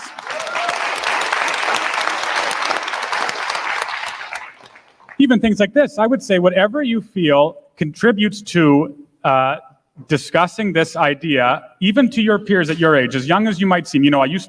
My mom used to run a Bible camp, and I would counsel with of course, all summer. And this is maybe for the adults too, you would be astonished at how much a child retains with regards to information. They are like sponges. And they look at everything you say and everything you do, and they learn so quickly, and they remember everything, whether you want them to or not. And so as a younger gentleman, you have an opportunity here to discuss with your classmates and friends, even something, well, I say quote unquote simple, but as freedom, and say, listen, what's even happening in schools? Could we make schools better?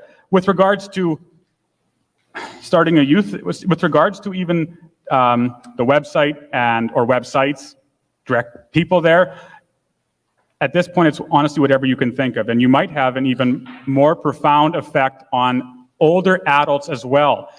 By you telling and discussing with your teachers and so on that you went to an event or you were looking at the benefits and merits of independence, I promise you will catch their eye. Because any student or any child who's talking about that must be talking about something so profound and fundamental to freedom itself that it will be almost impossible to not at least investigate. So I would say, yes. Yep. Our future, ladies and gentlemen. So you hold a very dignified and privileged position insofar as you might actually reach teachers and adults easier than we can, precisely because of your age. So I would say in any way that you can get the message out, let me add to that from an older youth perspective. The youth like to communicate, of course, on various social media platforms, and getting the message out on Instagram or TikTok, that seems to be two of the favorites these days for young people, can be extremely helpful in growing the movement. And when you're talking to your peers, and adults can do this as well, and you're talking to a younger person, ask them to give you their cell phone, and then just put it in your pocket or something. And they're going to wonder, well, why aren't you going to give me my cell phone back? And you can say, sure. Do you know how many products emanate from a barrel of oil? And they'll say no. And you can then say, well, over 6,000 products emanate from a barrel of oil. Your cell phone wouldn't exist but for the oil industry. So, I mean, just as a form of engagement, it's kind of a fun little trick to throw at them. Of course, you're going to give them their phone back because otherwise their head would explode. Or you'd get a phone call from their mom. All right. Oh, that is the mom to the kid. Okay. How is APP looking to have First Nations involved? Well, that's another really, really excellent question. So I touched on the fact that on our board, we have a constitutional lawyer by the name of Jeff Rath, who has looked after Indigenous affairs for nearly 3 decades. Also on our board is Lawrence Corderell, and Lawrence is a former First Nations chief and a very successful businessman. So the two of them have drafted, and you can look at it on the website in the policy and governance section under Indigenous people, what they are advocating for the Indigenous population. And they believe quite strongly that they can deliver 90% of the Indigenous population to independence. And we also have another lawyer that's recently come on board, Leighton Gray. And Leighton is an Indigenous individual as well, very bright. He's joined with Jeff Rath and as one of the two lawyers grilling Dina Hinshaw.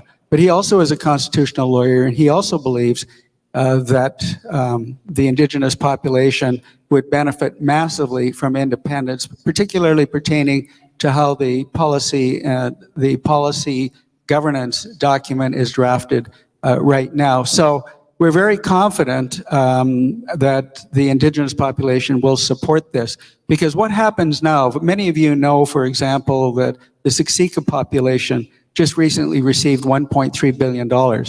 If you understand the mindset of the Indigenous population, this is what they think. You still don't understand where we are at. You think you can buy us, but all you're doing is you're creating dependency in the Indigenous population by doing this. We need to have an environment in which we can benefit ourselves and benefit society. And that has not been created by the Indian Act, which the Indigenous population wants to get out from under, which is a federal government act. So we know that we can't fix Alberta within Canada or become an independent nation without First Nations people and the Métis being on board with us. And it seems as though they're coming along in a very wonderful fashion. So for example, you could take Northern BC. Every one of those First Nations and Métis folks that live up there are on side with an energy corridor. They're more linked to Alberta than they are with Southern BC. In fact, you might not know this, but they want out from under the oppressive environment that they feel as though they're living in, thanks to the government in Victoria. So, this independence movement is really growing in a way in which, as we get close to that referendum and are successful, Northern BC may come along with us. And as well, for your interest, we've been invited to speak in Saskatchewan as well, and they are setting up their own prosperity movement. Well, you just answered that question. Because the question was, are we getting Saskatchewan and BC involved? Yeah, okay. You mean I gave that long-winded answer and I just needed a yes? Thank you. Sorry about that, folks. That's the shortest answer he's given yet. Yes. But we were recently in Swift Current, and Tanner and I were there along with Roger and Chris Scott, and we've invited to go to Weyburn now as well. So we'll see how things proceed with other regions. Central Okanagan apparently is interested as well, but I haven't had any formal contact. Sorry? Manitoba. Well, yeah, I mean, I think we can think this way. When Alberta has become an independent nation, or Alberta gets what it wants, the dominoes are going to fall. Other regions are going to want exactly what Alberta gets out of this. And if it's frank independence untethered to Canada, they're going to fall in line and want to join us because they know how they will benefit as well. So as far as Manitoba is concerned, we haven't had any contact there. We prefer to really look after Alberta first, but if an overture is made to us, then we're happy to share our intellectual property and help them get going as well. But we haven't had anybody from Manitoba yet, but it's a good question. Comments online Yes? from people saying if Alberta goes, we want to go. Okay. For those of you who didn't hear that, this lady has said that online from people from Manitoba, they've apparently made the statement, if Alberta goes, we want to go with them. So we'll see. That's right. All right. This is our last question. What happens to Alberta's portion of the federal debt upon the province going independent? I love that question as well. Since 1965, we have contributed nearly $700 billion to Ottawa, from which we have received not 1 cent in return. The federal debt is now $1.5 trillion. Do you not think we have already paid as much as we should?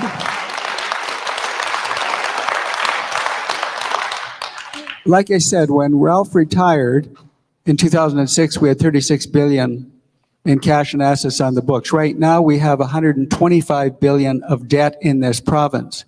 We will not take, and this next government will not take any responsibility for the federal debt once we become an independent nation. That should not ever be in the cards. All right, but I actually got one more question because I like this question. So how do we engage those in the cities? Well, let me ask the question. Do you think people in the city want individual freedoms and prosperity? Yes? Right. But you know something? There are a lot of people that don't understand what they've lost already and what they're about to lose. So we've already had a meeting or an event with about 600 people in Sherwood Park, adjacent to Edmonton, as you know, and we've had an event in Calgary with 200 or 300 people as well. So we are moving into those regions, and there are chapters that are being set up. And there's actually, I'm going to share this with you. It's a conversation that I had this morning, and I think it's really kind of interesting, and it's from Calgary. So there's a gentleman in Calgary that has a very large organization, a very successful individual, who's also a member of APP. And I was talking to him this morning, and he said, I can guarantee you, now when you say guarantee, you never really know, we'll have to see, but he said, I can guarantee you that our organization can, in the next 3 months, add 100,000 members to the Alberta Prosperity Project.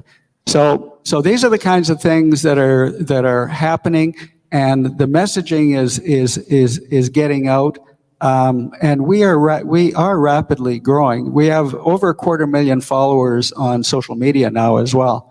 So things are happening. Yeah, things are happening. And every member that we have, if they go out and sign up one more member, we double our membership.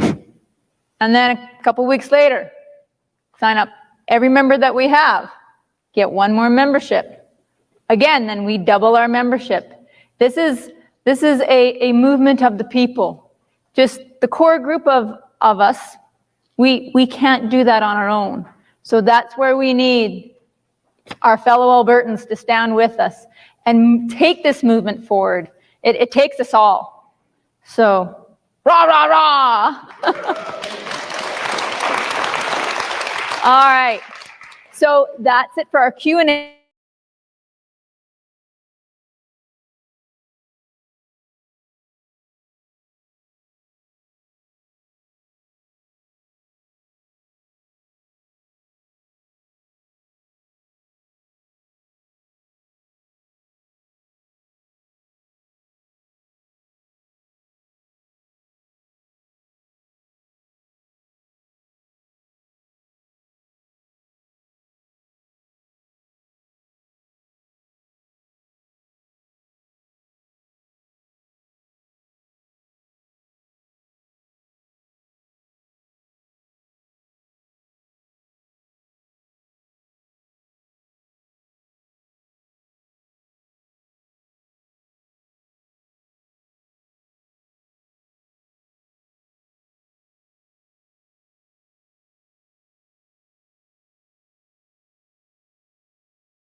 organizations together, because really, many hands make light work. And if we can take care of one another, we take care of ourselves. So the Prosperity Gardens are basically building communities within the Prosperity Project, teaching people how to grow food and create their own environments, self-sufficiency. So it's a wonderful thing. Who wouldn't want to take care of themselves and grow fresh organic food for yourself? All right. We also have, I'm going to remind you, we've got our membership table. You can get a membership for as low as $20 per year or $40 for 3 years. And there's a 2-year membership also. And we also have our youth membership, which is $20 for 3 years. So that's another great way to grow our membership. Get our kids involved, because really, this is what we're doing it for, right? It's their future that's at stake. So, yeah. And we also have all of our wonderful APP shirts. We got these 2 bright young men walking around with those APP shirts. I love seeing it. It also creates conversation. When you walk around with a t-shirt on and a hat on, it gives people the courage to ask. They've heard about it. They don't really know what it is, but they're very, very curious. And if you're wearing an APP t-shirt, an APP hat, that might give them the courage to come up to you and say, can you tell me more about that, if you don't mind? And that gives you a perfect opportunity to go, why, of course. I've got information right here in my back pocket. That's exactly it. Yeah, whip it out. So before you leave here today, grab a stack of these. It's got all the information. It's got the website.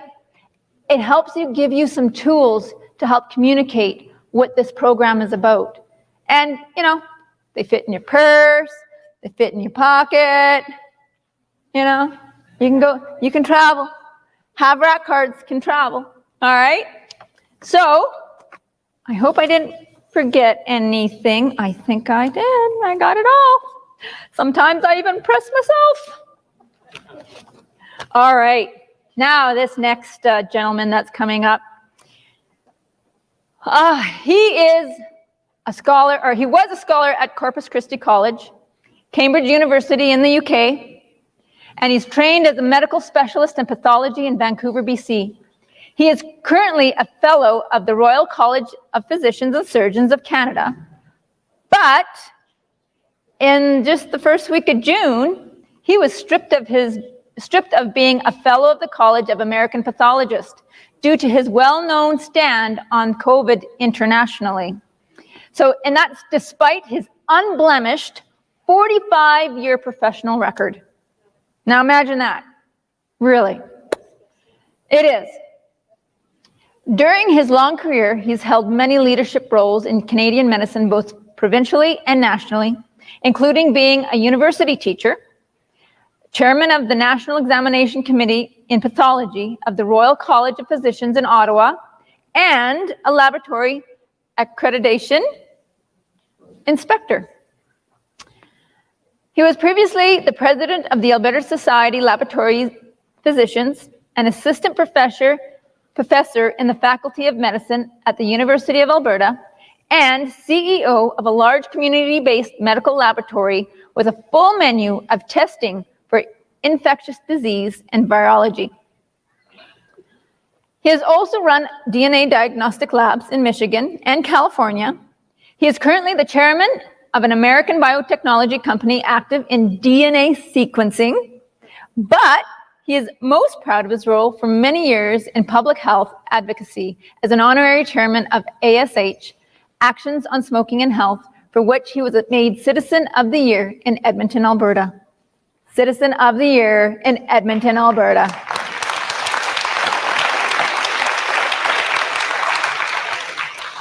He is still in good standing with the College of Physicians and Surgeons of Alberta, and he's been recognized at the Court of Queen's Bench in Alberta as an expert in pathology. Excuse me.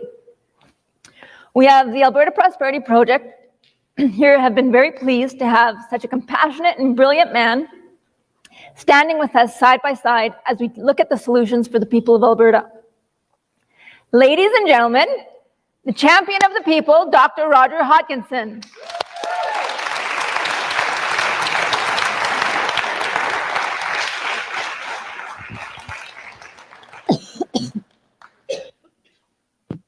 Oh, yeah. Here, let me take this. There's some water if you need.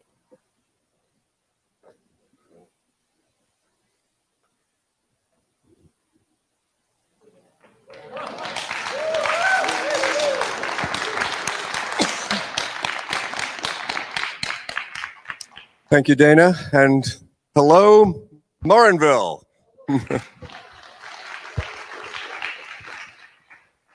This is my most precious possession other than family photographs.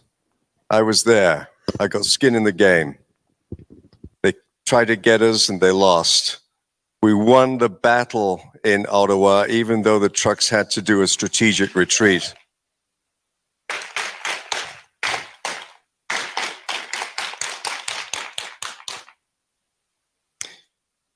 Now, I'm from Manchester, and in Manchester, we mean what we say, and we say what we mean about Liverpool. It's going to be the same today. I don't mince my words. I want you to buckle up. It's going to be a rough ride for the rest of the afternoon. You may not like what I'm going to say, but it's important that you listen acutely. Because what this is all about is not just a prosperous, eventual Republic of Alberta. This is about the preservation of democracy. And we should all be very, very clear about the risks that we're facing. This guy, Klaus Schwab, is on a train coming to Morinville and everywhere else in Canada. This isn't theory, it is about to happen. Unless each and every one of you gird your loins and do whatever you can personally, as has been explained very eloquently by Dr. Modre and Tanner.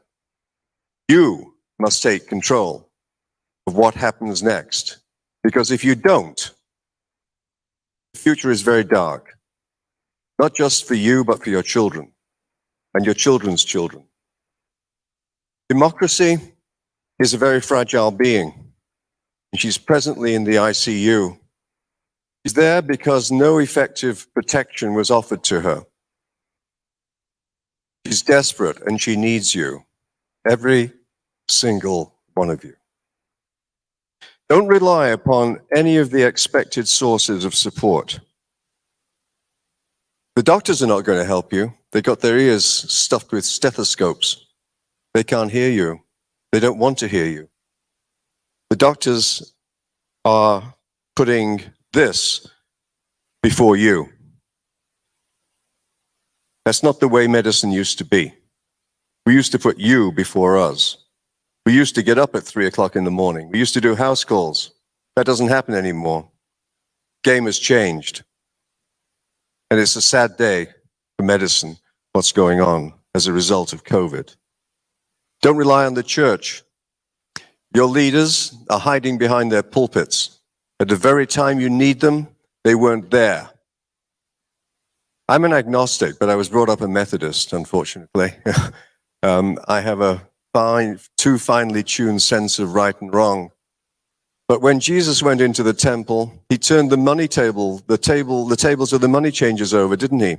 And he took the consequences of it. Not this lot that's supposed to be leading your churches. No, they're hiding when they should have been defending you and leading you and consoling you. That did not happen, with a few singular exceptions that you're very aware of. Don't rely upon the media. Fancy Socks has bought them off. A dying industry, getting their mouths stuffed with gold to shut up, which they do all the time.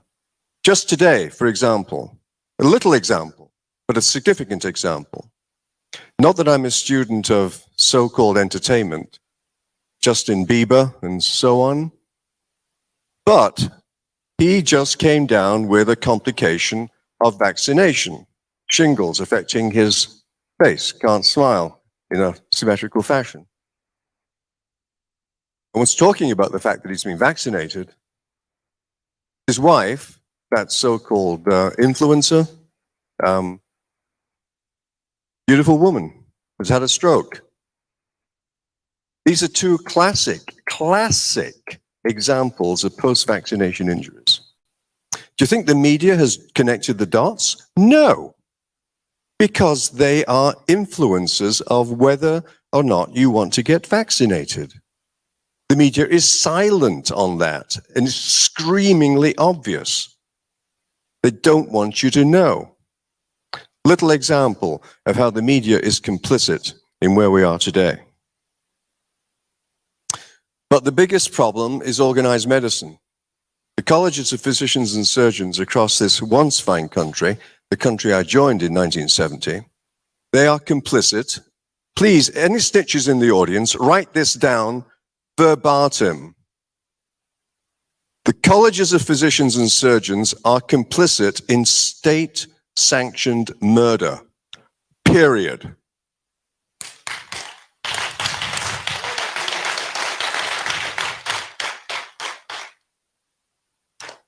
They are there principally to protect you from me and Dr. Modre and everyone else in medicine. And they've done that reasonably well over the years. But now, instead of protecting you, they are killing you, period. The vaccine is killing people. It's called the clot shot for good reason. There's a big kill going on in society, both now and in the future, as a result of vaccination. Make no mistake about it. This is the biggest experiment in medical history ever. We're injecting billions of people with an untested substance that is killing them, and it's not needed, it's not tested, it's not working, and it's killing people. That doesn't sound like a good medicine to me, and it shouldn't to you. But that's what's going on. And the colleges are complicit in this. The two principal medical ethics, first do no harm and informed consent, are being trampled on by the colleges and in Ottawa with Clydesdale horses. First do no harm. Clearly, this vaccine is killing people. You all received through the letterbox a pamphlet like this is a copy of it. The very first line is, you want to talk about propaganda and corruption and lies? How about this? This says vaccines with an S. Vaccines are safe. First line. That is intended to deceive you. It's written by lawyers because it's in the plural. Yes, vaccines are usually safe, but not this one. Oh no, this is deception of the highest order. Medical malpractice coming out of the very mouths of people that are supposed to be protecting you. So that's the first medical ethics being trampled on. First, do no harm. The second one is informed consent.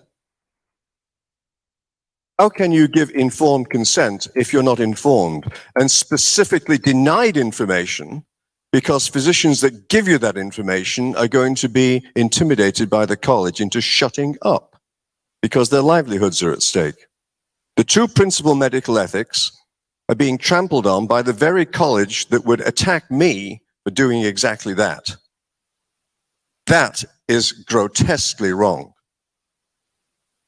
So I say this in summary with respect to medicine and government. Government is your new doctor. Be worried. Be very worried. Because when government starts dictating to doctors what should happen to you, that ends up with very bad medicine. It's going to have disastrous consequences because of that loss of trust. Each of you must take individual initiatives to win this war. The truckers won the battle in Ottawa. They got the chief of police fired, the mayor fired. We managed to get our own premier fired, basically, as a result of the truckers. And I say, thank God for the truckers.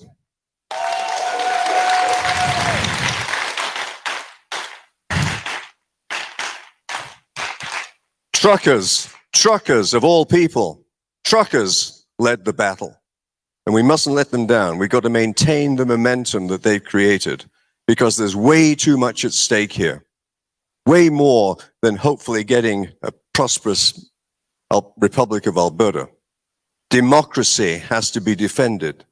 And with the Republic of Alberta, we could see a shining example for the rest of the world about how we can preserve democracy. Those traditional principles that founded this country. Trust, family, religion, hard work, risk-taking, etc., etc.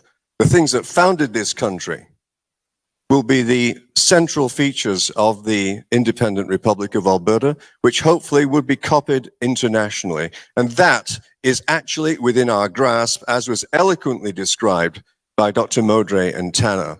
Make no mistake, this is very practical. It's not the Quebec model. It's very doable, and it is within our taking within the next 3 years. But it requires all of you to help out and make that happen. You could summarize what has happened over the last 2 years with COVID as nothing more than the rape of our soul. Our very humanity has been assaulted. That's not the way it's supposed to be in democracy. It's been led by governments, both national and provincial, who don't have your best interest in heart, but are following this guy. And it is coming. I'm warning you, it's coming. And the only way to stop it is for each of you to be energized and spread the word. It is the hill to die on for democracy. And there's no time to wait.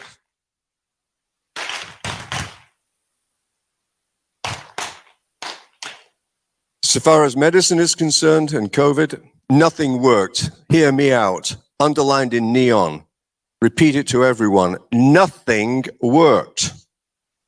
Not a single damn thing worked. Everything they did failed. And not only failed, but made a bad situation worse. Mass social distancing, testing, contact tracing, travel bans, shutdowns, and the clot shot. Nothing worked. Your body became a toxin factory for a product which is untested. It's created what I call the big kill. You haven't seen the end of it yet. Look what happened to Bieber. You haven't seen the end of it yet, with susceptibility to infections and an increased prevalence of cancer. It's going to swamp the healthcare system that's already under incredible pressure. Have we never learned from history in all of this? Remember the word thalidomide? Thalidomide. That's what happens when you let Big Pharma have rampant access to a population without appropriate testing. Thousands of kids born without arms and legs. The cure has been worse than the disease. It's been all risk and no benefit. You've in fact been the lab rats in this massive experiment. You've seen that cartoon, 2 rats in a cage. One rat says to the other rat, "Have you been vaccinated yet?" And the other rat says, "Of course not. It hasn't been tried in humans yet." Yes, we joke, but I'm using it for effect. It is bloody serious. This has never, ever happened before in medicine. And it only got to this point because of the progressive loss of freedoms that we've been talking about. At this point, I'd like to give full disclosure. I'm a Trumper, big time.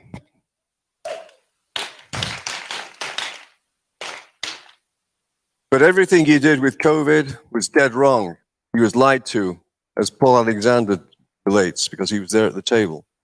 Lied to by Five-Finger Fauci. That's why we got to this mess. Trump was simply a successful businessman who, again, achieved a great deal. But he was lied to. But I'm not an anti-vaxxer. I'm not a conspiracy theorist. I don't believe in 5G and graphene oxide. We've got so many facts in this sad episode in human history that we don't need conspiracy theories. We should stick to our knitting and defeat the people that are out there with the current narrative, and that is happening and increasing as we speak. You're being prisoners in your own country. You've lost 2 years of your lives. But the most brutalized sector of society have been our children. And I'm so pleased to see children here today, articulate children too.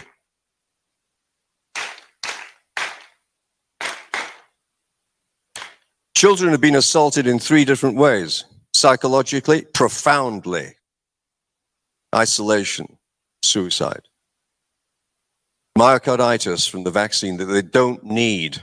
They're not dying of it unless they're very vulnerable for other medical reasons. But for the rest of their lives, they'll be paying off the national debt that the drunken sailors running this country, the children running this country, are going to make your children repay for the rest of their lives, either with increased taxes or reduced services of one kind or another. That is the future for our children that this leadership, so-called, is inflicted upon them. So I say, in many respects, thank God, not just for the truckers, but thank God for COVID. Because COVID was the final result of this progressive loss of freedoms that allowed the idiots in Ottawa to do what they've done to you over the last 2 years. That's the lesson that has to come out of this. So thank God for COVID. It's not a callous statement. People died. I'm a physician. Every life is important. But thank God that we have something to react to. And as the truckers showed, you don't poke the Canadian bear.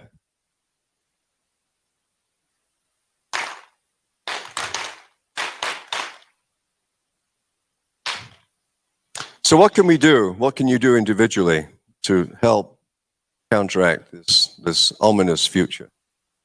Well, the first thing you can do, I can say this as an immigrant, being somewhat observant of contrast between different societies. The first thing you've got to do is to get rid of this uniquely Canadian disease called the terminal niceness syndrome.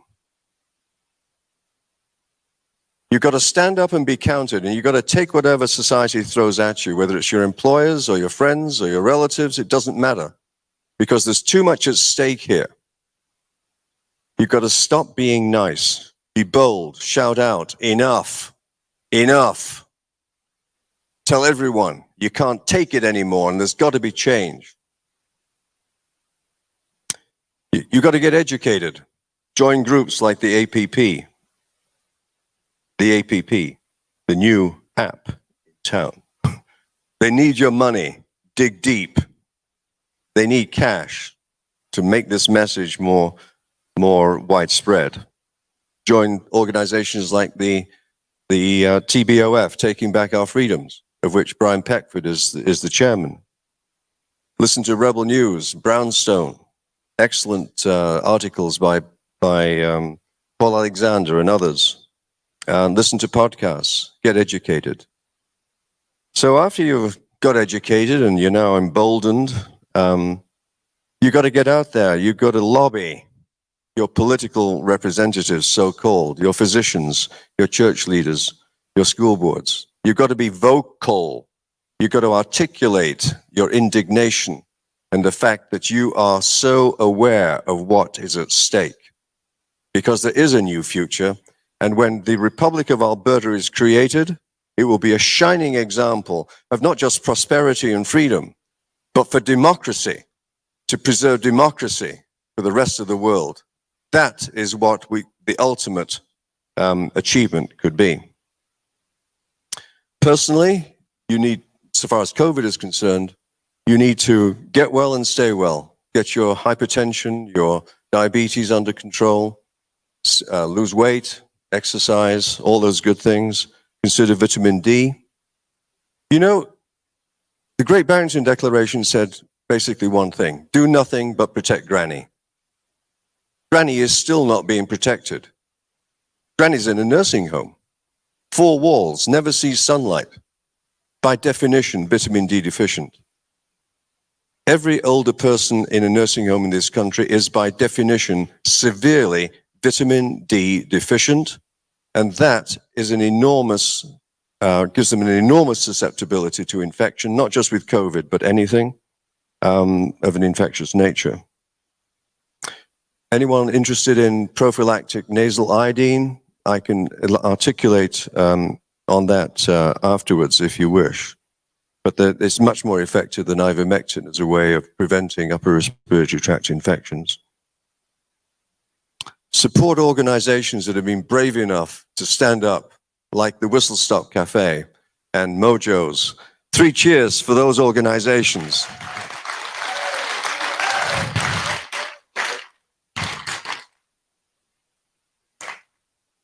For the unvaxxed here, I say simply, just say no.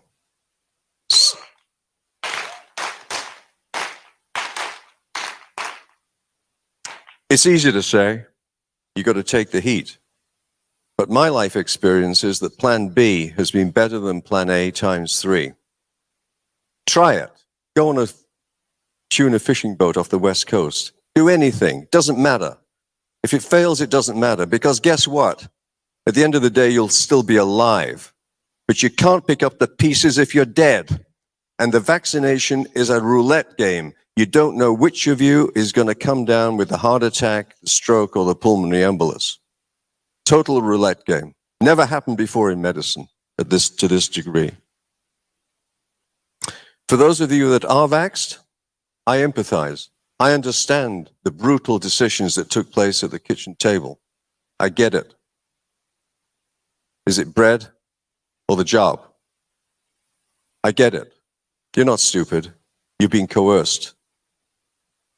My expectation is that when the likes of Alex Berenson and other investigative journalists write the definitive autopsy of what's happened over the last 2 years, everyone out there that's been buying the narrative because of ignorance, there will be such revulsion that it sets the stage for a new era in politics as defined by Dr. Modry. A revulsion because of how they've been lied to, the sacrifices that have been made, the bankruptcies, the suicides, so on and so on.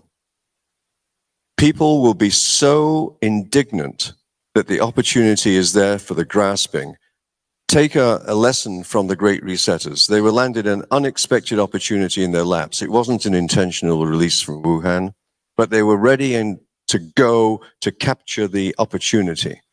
That is now our opportunity. They've declared their hand too much. We know who they are. We know they're coming for us. And now it's our turn to turn the tables. Instead of it being called the Great Reset, I suggest it be called the Great Reject instead.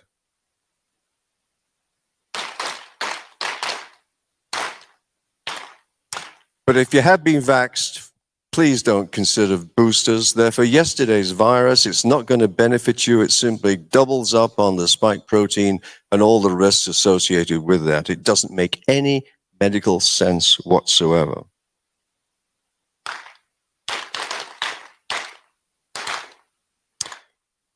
And I would say in summary to that section of what I had to say, that this is an important statement. Life is not about delaying death. Life is for living,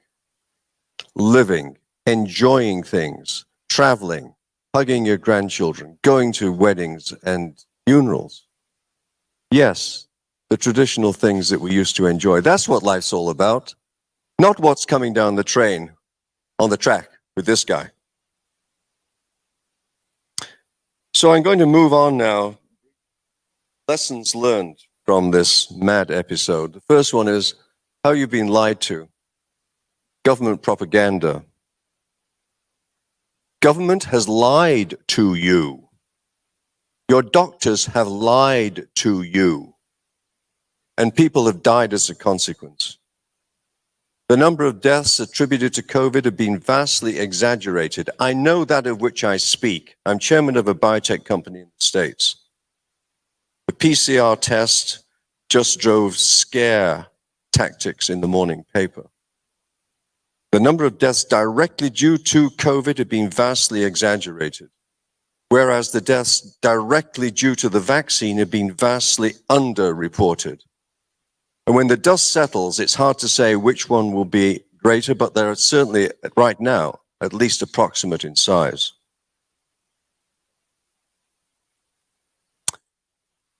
You might say that government has become the ministry of truth, like 1984.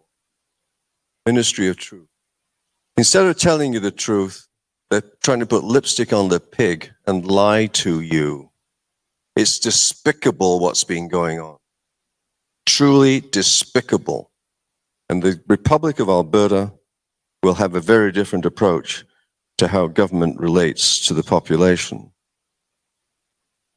In addition to propaganda, there's been corruption of a most mammoth scale. The medical journals are corrupt.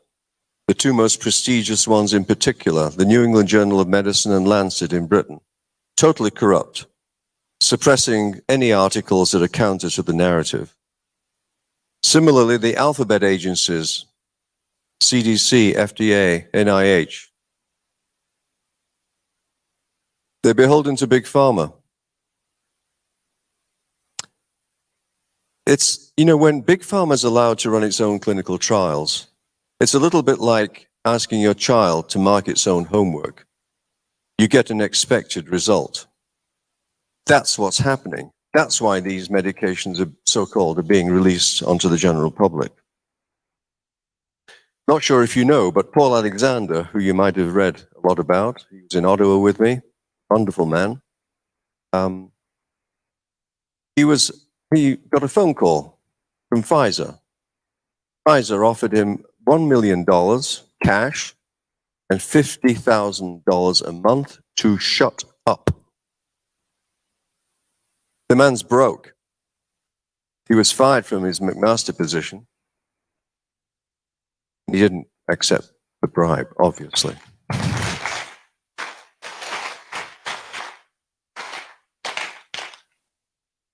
From a medical perspective, remember, there's medical dogma.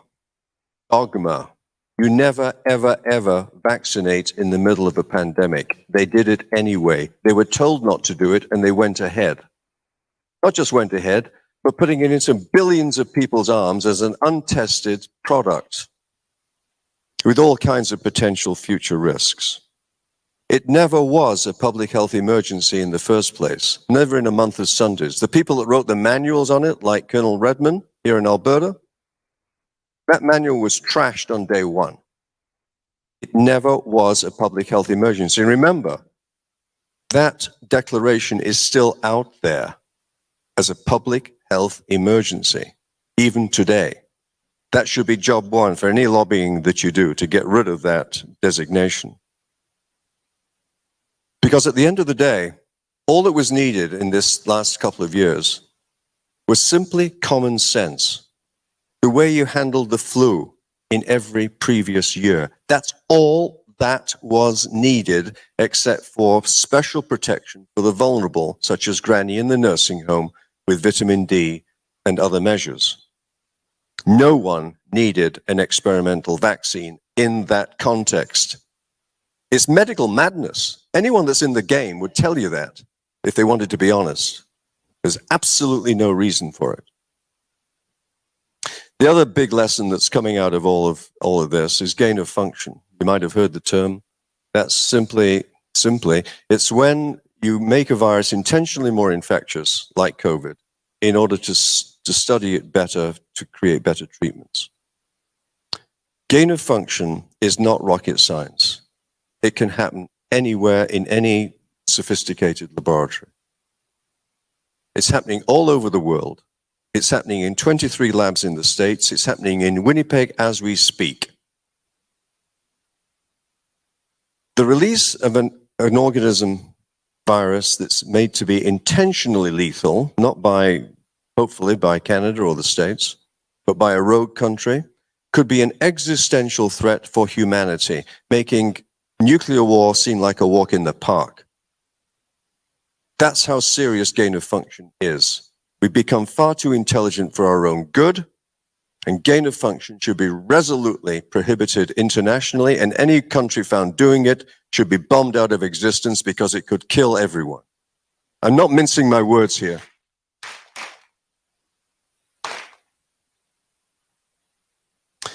Politically, one of the consequences of the last 2 years has been a loss of trust in every sense of the word. Trust is the cement that holds society together. When you can't trust your political leaders, democracy goes down the tube very shortly thereafter.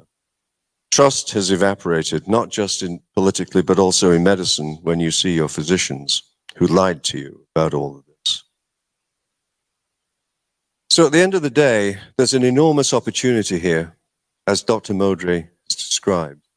It could be considered to be of the magnitude of Magna Carta. I'm calling this Magna Carta 2.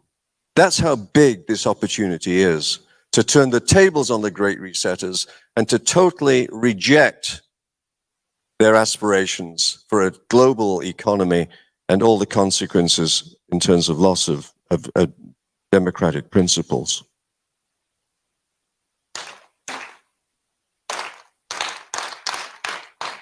But I'm not going to end until I say one final thing. Trump articulated this when he used a word with an emphasis. Hold your ears. China. Look, he realized, and I realized for the first time, 90% of our pharmaceuticals come from China. If any of you walk out of here today and have a heart attack, you would expect to have an angiogram with contrast material to show where the lesion was, for Dr. Modry to operate on. You might be surprised that your doctor tells you we don't have contrast anymore. Why? Because it all comes from China, Shanghai in particular, and they have a supply chain problem. We've got to make ourselves totally independent of anything from China, because the strength of any economy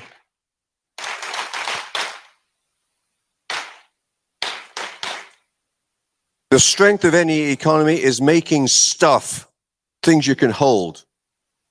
Manufacturing has to be repatriated from China because you don't feed your enemy.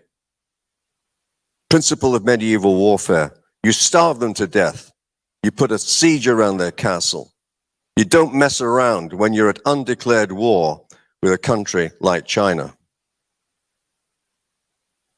So I'm going to end with an exhortation. Here's to freedom. Here's to justice. Here's to democracy. Here's to the truckers. And here's to the independent, prosperous Republic of Alberta. Thank you. Yes. Everybody, Dr. Dennis Modry. Let's give him one more big round of applause. Thank you, Dennis. And don't you love Roger's shoes? I love those red shoes. Okay, folks, you know, we've been traveling all across this province. There are so many Albertans looking for a solution, looking for answers. Alberta Prosperity Project has those answers. They've got the policies, they've got the governance, they've got the bylaws, they've built the platform for our politicians, for our bureaucrats. We've got it here. We offer it to all the parties. They can use it. There's, at the moment, no politician out there that I can trust. Do you trust them? No. They have not provided us one truth. Well, if it's the truth, then the next week they change their mind. Lie after lie, lack of common sense, and the random rules that kind of change during a lockdown. You know, if you die, you can have 50 people at your funeral, but if you get married, you can have 10. But if you're at home, you can only have 2. I mean, who's in charge of my home, of my property, of who enters through my door? That's my business and no one else's. Do you not agree? Absolutely. These elected representatives and these unelected bureaucrats, they've waged a psychological, a spiritual, and a medical warfare on us. How does anybody respond to that? We have never really ever experienced anything like this. You know, the mistrust that we have in our society right now for our medical professionals is a really scary thing. My own mother, 80 years old, came down with COVID. She was getting very sick, and we were trying to get her to go in, but she didn't want to be isolated from my father for 14 days. She's 80 years old. And guess what? It happened. She was isolated for 18 days in the hospital without any one of us being able to go in and check on her or advocate for her. Now, we are very blessed and lucky. My mother, she's made 100% recovery, but she is a strong Ukrainian woman with a great frame of mind that she was like, well, if I have to be here for 18 days, I'm going to treat it like a vacation. And she did. They waited on her hand and foot. So, you know, I'm very blessed in that way. And we are as a family. Because moms rock, don't they? Absolutely. We also have no trust in our pharmaceutical companies. Because, as you know, what Dr. Roger Hodgkinson just said, they just bribe their way through things. If you haven't looked at, there's a lot of documentaries out there, even on Disney. Look up Dope Stick. The war on drugs. They have this war on drugs, and then the pharmaceutical companies come up with this OxyContin and kills thousands upon thousands. The pharmaceutical companies are not, we can't trust them either. And they're there to help save our lives, but they're actually there to make money. It's so frustrating. You know, in our MLAs, I have no desire to save any of our MLAs to stay in office. Not only should Kennedy have a review, every single MLA in every party should have a leadership review. Every single one of them, because not one of them have stood up and said what Dr. Roger Hodgkinson has said, what Dr. Alexander has said. These are our experts, and they've been denied a voice. They've been bribed. They've been hushed. They've been forced. Well, not Roger. Nothing holds him down. He speaks his mind, and many of these other doctors too. So, what's the solution? Solution is no politicians at the table. Right? No politicians at the table. You find an independent party. You go through their policies. You go through their procedures. You see if they have on their table the platform for a referendum, because that is the only way we will ever have any leverage to negotiate with Ottawa or any leverage to create a new nation of Alberta, a new sovereign nation of Alberta, where we can be strong, we can be free, and we can be prosperous. Yes. We don't need any shiny penny politicians with, you know, a shiny background that they've never said anything bad, they've never done anything wrong, because then you know that that's not the truth already. We need honest Albertans, no matter what they've done in their past, to a point. They've made mistakes, but you learn from your mistakes. How in the heck do you have any empathy for someone's situation if you've never experienced anything in it? What we need are real, true Albertans who have lived here, suffered, grown, and believe in our prosperous nation. Believe in you, because they know you, because they are you. Not somebody from Ottawa. They have no idea how far it is to travel from point A to point B in Alberta. That is not taking public transit. How many people can do that? Or get on your bike. right? Let's get on your bike from Morinville to Edmonton. Let's see how long you're going to go on a shopping trip. At 40 below, exactly. Yeah, and while you're there, make sure you put a coat on because, we don't have any gasoline to get there. It's ridiculous.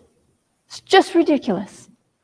So what do we need to do before you leave today? It's not only about, getting a financial help to move this message forward. We need you. We need your membership. We need your voice. We need you to stand with us.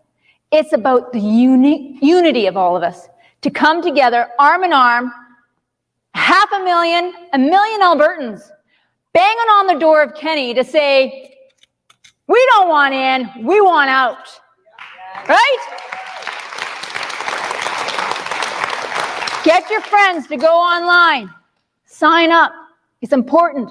Like I said, every single one of you, get one friend to sign up. We've doubled our membership. And everybody online, same thing. Get your friends to sign up. Get your mom, get your dad, get your kids. And we have a youth membership. 3 years for $20 because we want those kids to understand what is on the front line right now. It's very important. We have the youth chapter. We want them to become strong and prosperous and free with us and educate themselves of what we can do together. And before you leave, grab a stack of rat cards. Take as many as you need. Take as many as you want. Take some for your family so they can share that. This is how we get things done, is together. Because united, we will have a strong and free and prosperous Alberta. Thank you, everyone. Have a great evening.